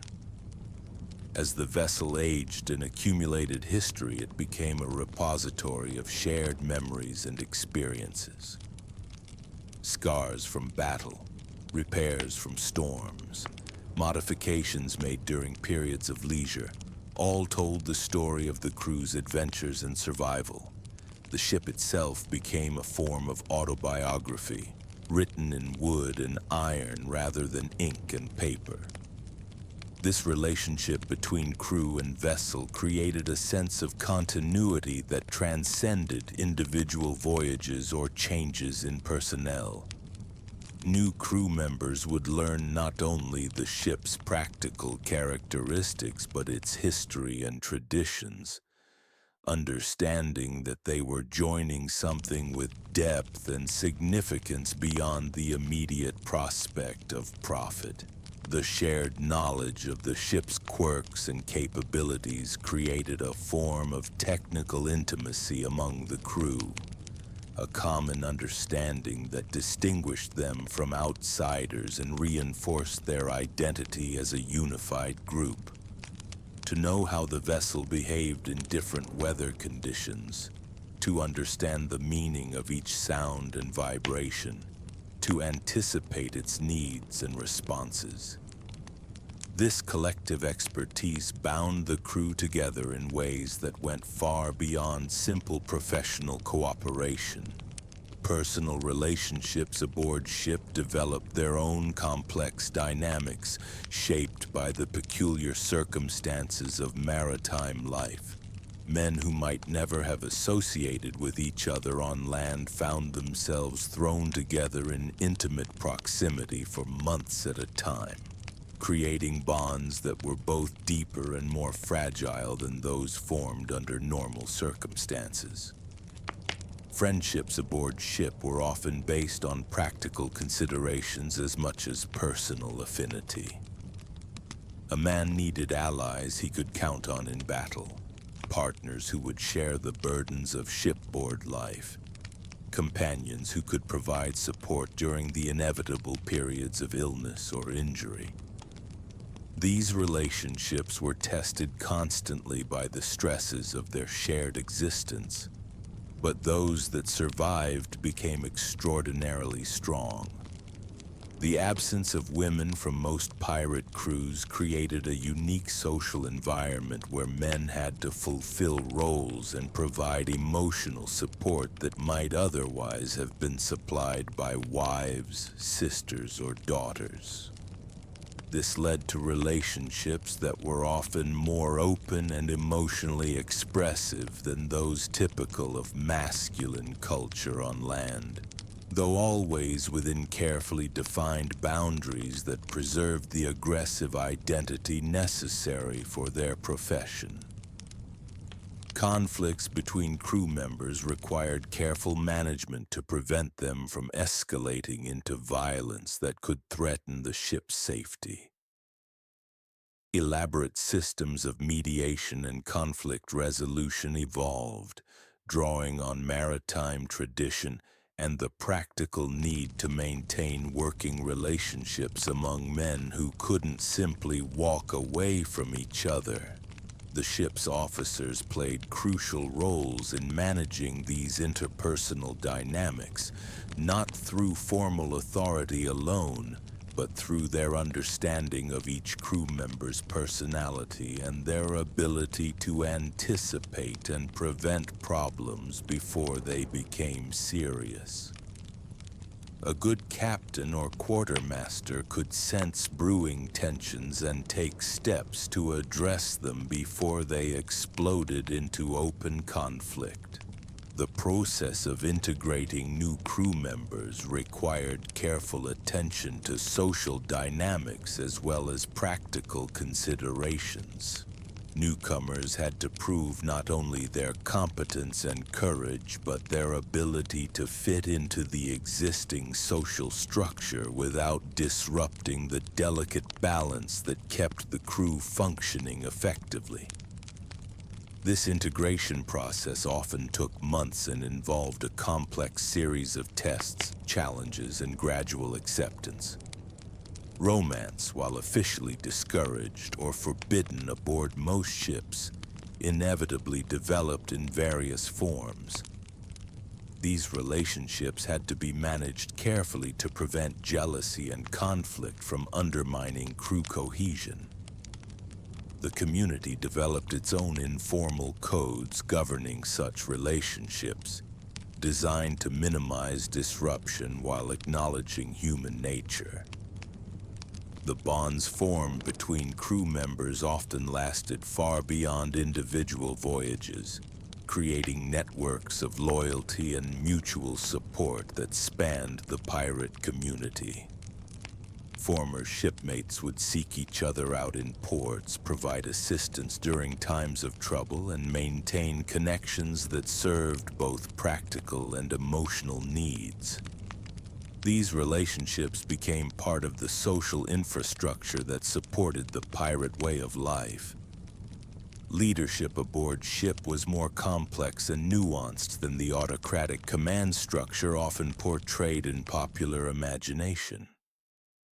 While captains possessed ultimate authority in matters of navigation and battle, daily life was governed by a more democratic system that required constant negotiation and consensus building among the crew. The election of officers was a regular occurrence that provided opportunities for political engagement and debate among men who were otherwise excluded from conventional society. These elections were serious affairs involving careful consideration of candidates' qualifications, character, and ability to serve the crew's interests. The process itself reinforced the pirates' sense of themselves as a self-governing community with the right to choose their own leaders. Decision-making about where to sail, what targets to pursue, and how to divide plunder required extensive consultation and discussion among the crew. These debates could last for hours or even days, with men arguing passionately for their preferred courses of action. The process was democratic in ways that were rare in the hierarchical societies from which the pirates had come. The ship's articles, the written or unwritten rules that governed crew behavior, were typically developed through collective discussion and agreement rather than imposed from above. These codes covered everything from the division of loot to the punishment of crimes, creating a comprehensive legal framework that reflected the crew's shared values and priorities. Disputes over leadership or major decisions provided opportunities for political education and engagement that many crew members had never experienced before taking to the sea. Men who had been powerless subjects of kings and nobles found themselves with voices in determining their own fate, an experience that could be both exhilarating and overwhelming. The rotation of duties and responsibilities ensured that most crew members gained experience in various aspects of shipboard life, from navigation to gunnery to administration. This cross-training served practical purposes but also created a more egalitarian environment where expertise was valued regardless of social background or formal education. The accountability of officers to the crew they served created a unique form of leadership that balanced authority with responsibility.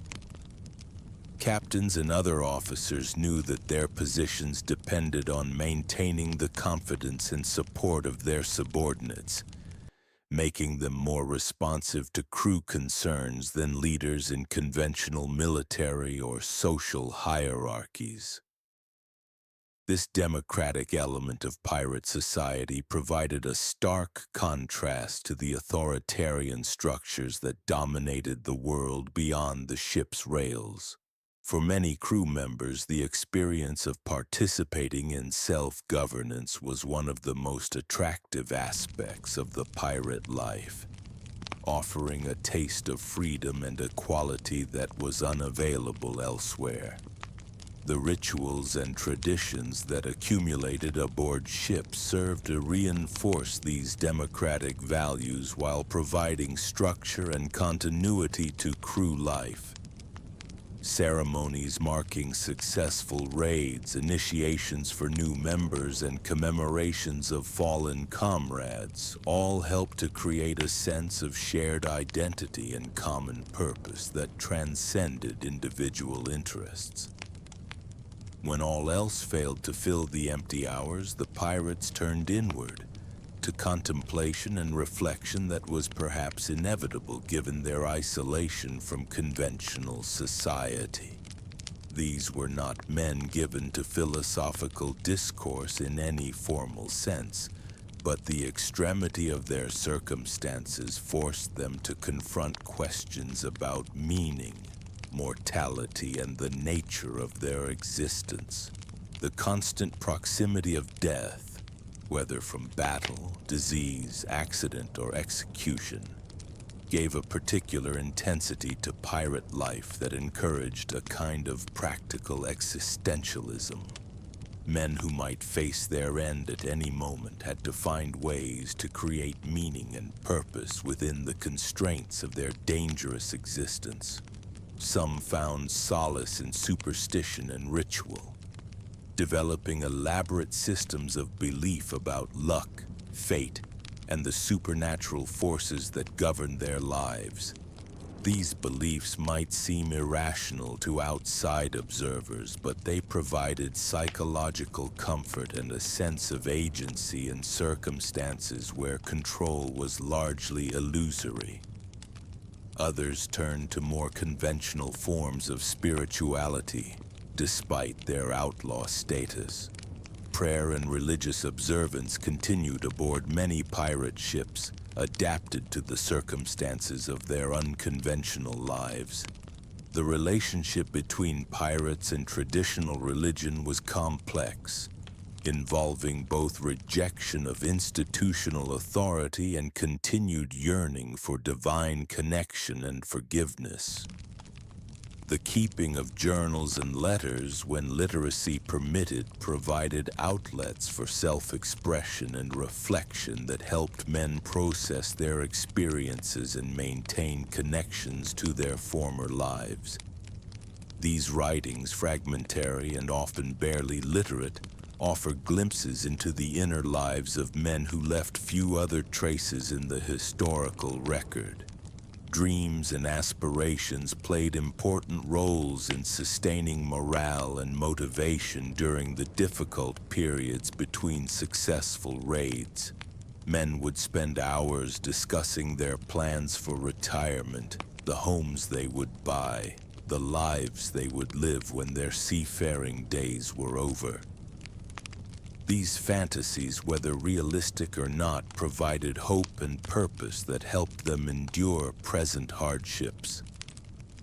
The sharing of memories from life before piracy created opportunities for emotional connection and mutual understanding among crew members.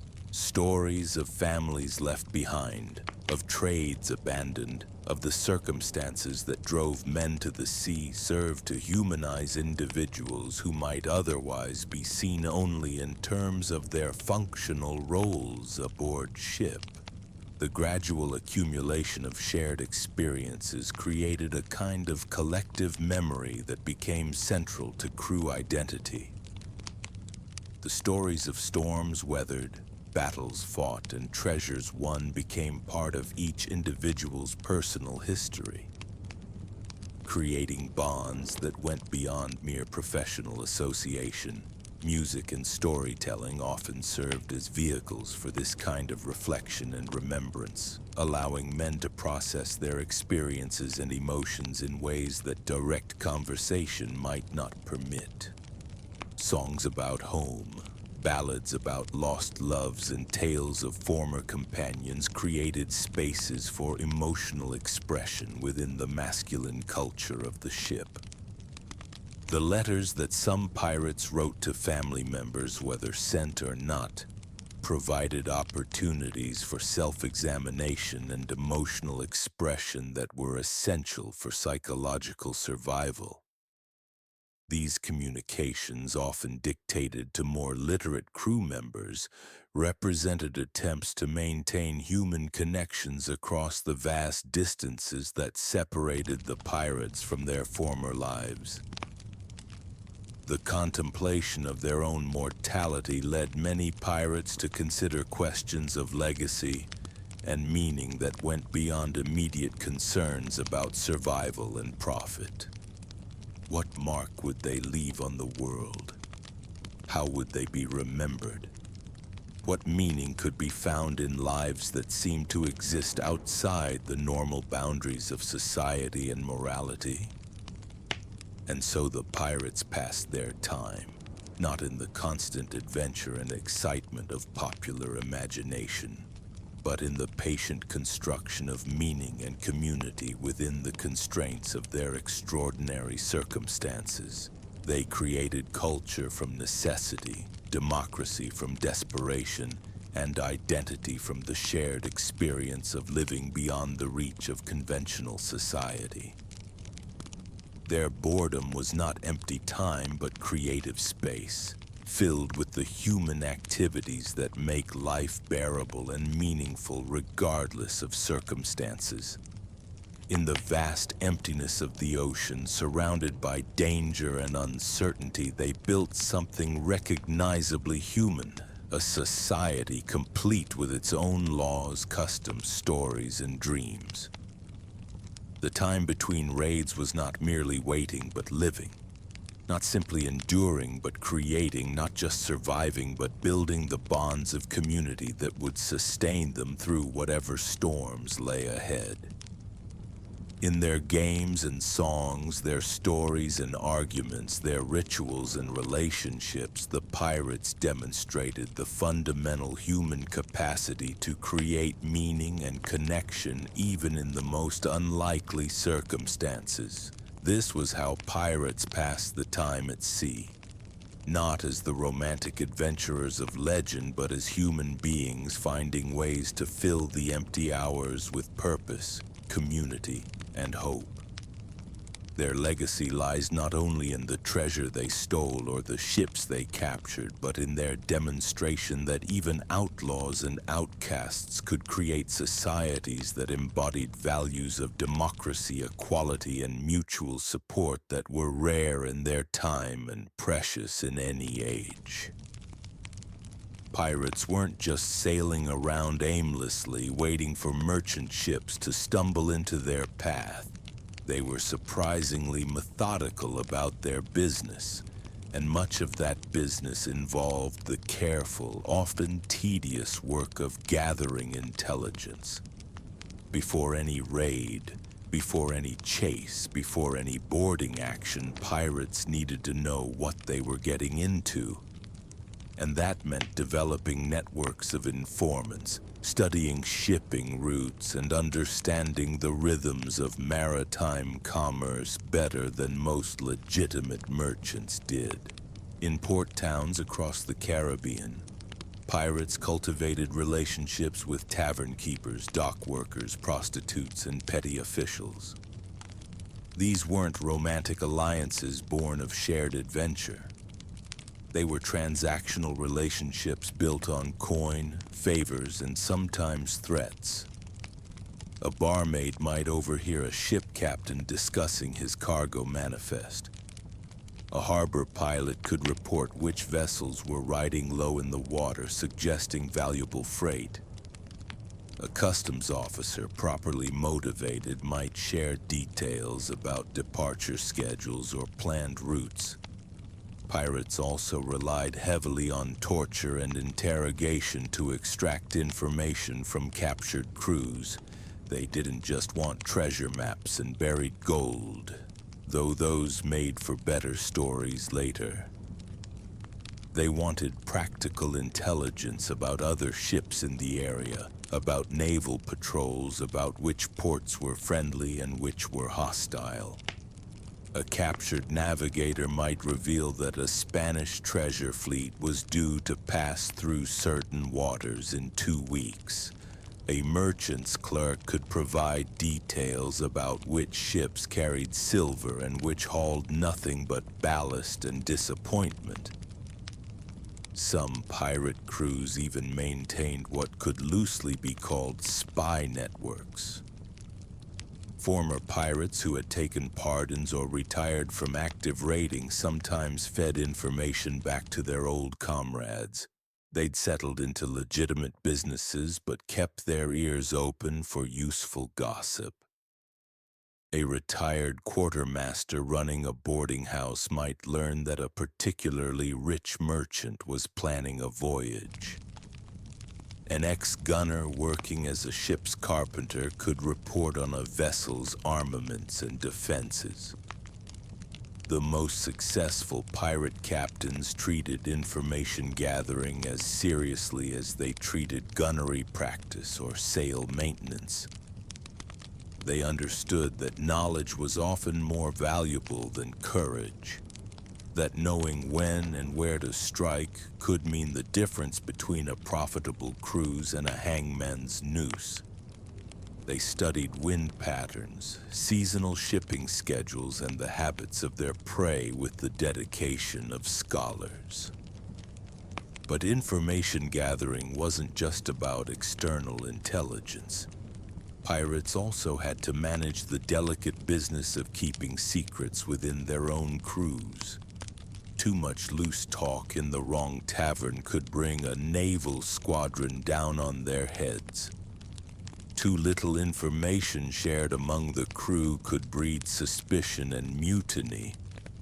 Successful pirate captains learned to balance transparency with operational security, sharing enough to maintain morale while keeping sensitive details close to their chest. They also had to deal with misinformation, both intentional and accidental. Captured prisoners might lie about their cargo to avoid having it stolen, or they might exaggerate their wealth hoping to be ransomed.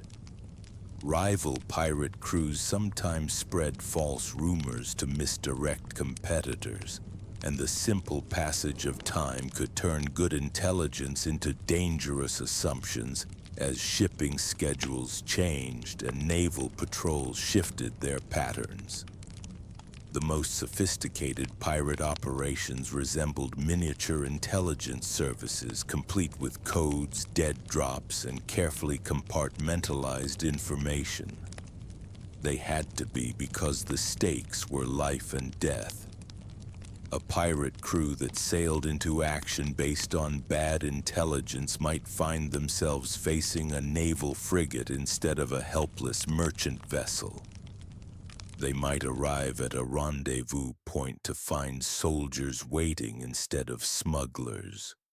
Or they might spend weeks chasing a ship rumored to carry gold, only to discover it was loaded with nothing but salt fish and broken dreams. So when pirates weren't actively raiding or drinking themselves into oblivion, many of them were working as part-time spies, gathering the intelligence that would guide their next move. It wasn't glamorous work, but it was essential. Because in a world where information traveled slowly and unreliably, the crew that knew the most often lived the longest. And in the end, that was usually more important than being remembered as particularly brave or particularly ruthless. During the long months at sea when the work of raiding and sailing was done, pirates faced an enemy more persistent than any navy: boredom. The endless stretch of ocean, the same faces day after day, the monotonous rhythm of waves against hull. All of it could drive a man to madness if he didn't find ways to occupy his mind and hands. Music became the heartbeat of pirate life during these quiet hours. Not the refined melodies of court musicians or the sacred hymns of church choirs, but rough, impromptu songs born from the belly of the ship. Sea shanties weren't just entertainment. They were communal rituals that bound the crew together in shared rhythm and shared purpose. A man with a decent voice might lead off with a verse about their last successful raid, and others would join in, adding their own embellishments about the treasure taken or the look of fear in their victims' eyes. The songs weren't always about glory. Many were melancholy ballads about women left behind in distant ports, mothers who would never know what became of their sons, or the homes they'd abandoned for a life on the water. These quieter moments revealed the loneliness that lurked beneath the swagger and bravado. Pirates sang about death too, their own and others, with a dark humor that helped them process the violence they lived with daily. Between songs, stories filled the air like smoke from their pipes. Every pirate worth his salt had tales to tell, and the longer the voyage, the more elaborate these stories became. A simple boarding action might grow into an epic battle against impossible odds. A narrow escape from the authorities transformed into a legendary feat of seamanship and cunning. Truth mattered less than entertainment, and the best storytellers found themselves with eager audiences night after night. These weren't just idle tales. The stories served multiple purposes. They preserved the crew's history, elevated their shared identity, and provided a form of oral tradition that would outlive many of the men who told them. Young pirates learned from the exploits of their elders, absorbing lessons about navigation, combat, and survival wrapped in dramatic narratives. When voices grew tired and stories ran thin, pirates turned to games of chance. Dice carved from bone or wood appeared from pockets and sea chests, accompanied by whatever currency they had on hand. Spanish coins, pieces of 8, or simple tokens made from scraps of metal. The games were often simple but intensely competitive. Men who had faced death together during raids could become bitter enemies over a disputed throw of the dice. Card games, when cards were available, drew intense focus and considerable stakes. Pirates might gamble away their share of treasure, their weapons, even articles of clothing. These games weren't just about winning or losing money. They were about status, luck, and the respect of one's shipmates. A man known for his skill at cards might find himself challenged by newcomers eager to prove themselves, leading to games that lasted through the night and well into the next day. Physical contests provided another outlet for restless energy and competitive spirits. Wrestling matches on the deck drew crowds of spectators and heavy betting. These weren't formal competitions with rules and referees, but rough affairs where anything short of permanent injury was considered fair play. Arm wrestling, tests of grip strength, and contests of endurance helped establish and maintain the pecking order among the crew.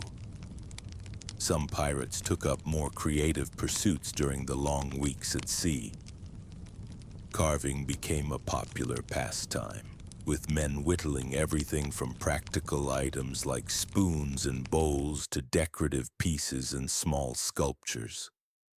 The more skilled craftsmen might carve chess pieces, decorative handles for knives, or intricate scrimshaw work on pieces of bone or ivory taken during raids. Knife throwing and target practice served both as entertainment and as practical skill maintenance. Pirates would set up targets, sometimes just marks scratched into the ship's rail, and compete to see who could hit them most consistently. These contests helped keep their aim sharp while providing hours of diversion. Cooking, surprisingly, became a form of entertainment for some crews. While ship's biscuit and salt pork were the standard fare, creative cooks might experiment with spices and ingredients acquired during raids. The galley became a place of innovation where men shared recipes from their homeland or attempted to recreate dishes they'd tasted in exotic ports. Reading and writing, when literacy allowed, provided solitary entertainment for some pirates. Ships might carry books taken during raids, everything from religious texts to adventure stories to practical manuals on navigation or medicine. These books were treasured possessions, often shared among multiple readers until they fell apart from use. Some pirates kept journals or wrote letters they hoped to someday send to family members. These writings reveal a more introspective side of pirate life, showing men grappling with their choices, their fears, and their hopes for the future. The letters were rarely sent. The life of a pirate made regular postal service rather difficult, but the act of writing seemed to provide emotional release.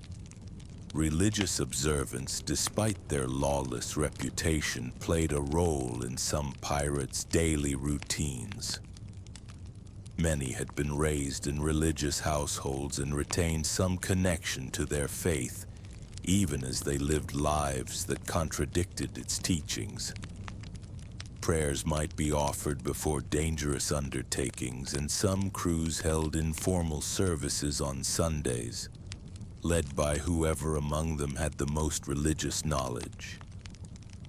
The ship itself became a canvas for artistic expression. Pirates decorated their vessels with carved figureheads, painted designs, and personal touches that reflected their collective identity. Flags and banners weren't just practical signals. They were works of art that proclaimed the crew's reputation and struck fear into their enemies. Personal grooming, perhaps surprisingly, occupied considerable time and attention. Pirates were often quite vain about their appearance, spending hours braiding their hair, trimming their beards, and maintaining their clothing. Jewelry taken during raids wasn't just valuable loot. It was worn as personal adornment, with successful pirates displaying their wealth through gold earrings, silver chains, and jeweled rings. The evening hours brought different forms of entertainment.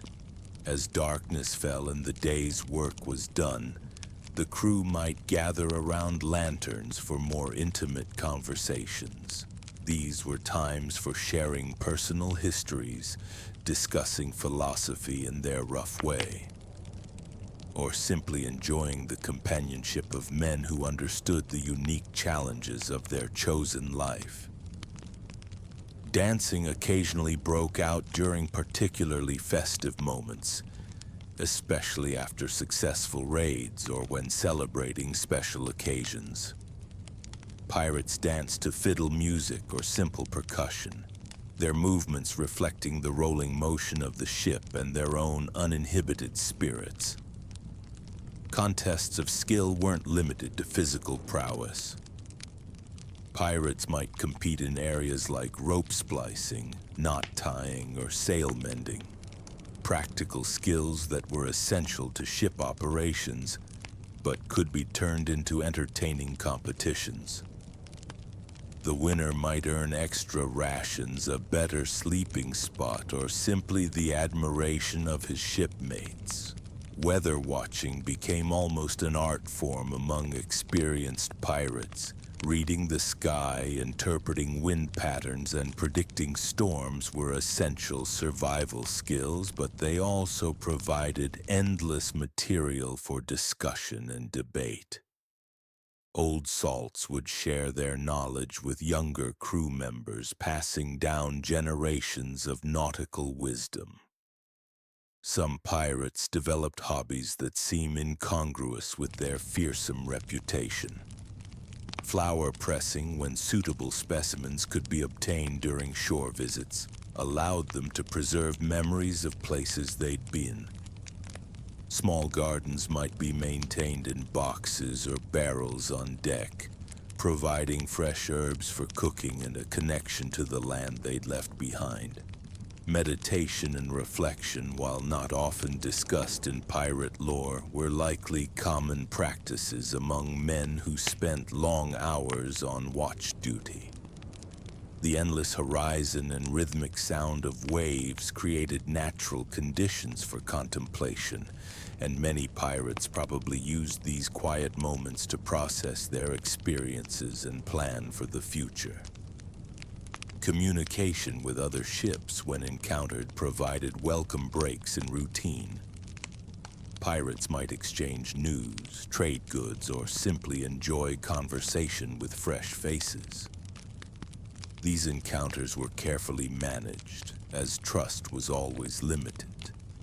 But they offered valuable opportunities to gather intelligence and maintain connections within the broader pirate community.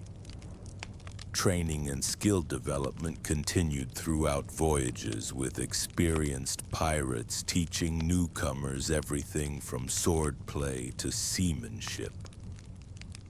These informal educational sessions served practical purposes but also helped pass time and strengthen bonds between crew members.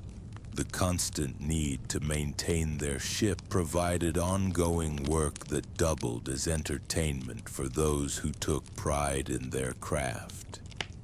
Polishing brass, painting woodwork, and repairing damage weren't just chores. They were expressions of the crew's collective identity and their commitment to their floating home. As the sun set on another day at sea, pirates faced the eternal challenge of maritime life, finding purpose and pleasure in the vast emptiness of the ocean. Through song and story, games and contests, crafts and conversation, they created a rich culture that sustained them through the long passages between adventures. These moments of leisure weren't separate from their piratical identity. They were integral to it, helping forge the bonds of brotherhood that made their dangerous profession possible. As we drift towards sleep, we can appreciate that even the most feared outlaws of the sea were fundamentally human, seeking connection and meaning. The pirates who sailed these waters centuries ago shared our need for community purpose and ways to fill the quiet hours. Their floating societies, born of necessity and sustained by ingenuity, remind us that humans will always create culture and belonging, even in the most unlikely circumstances. Let their stories of camaraderie and resilience carry you peacefully into your dreams tonight.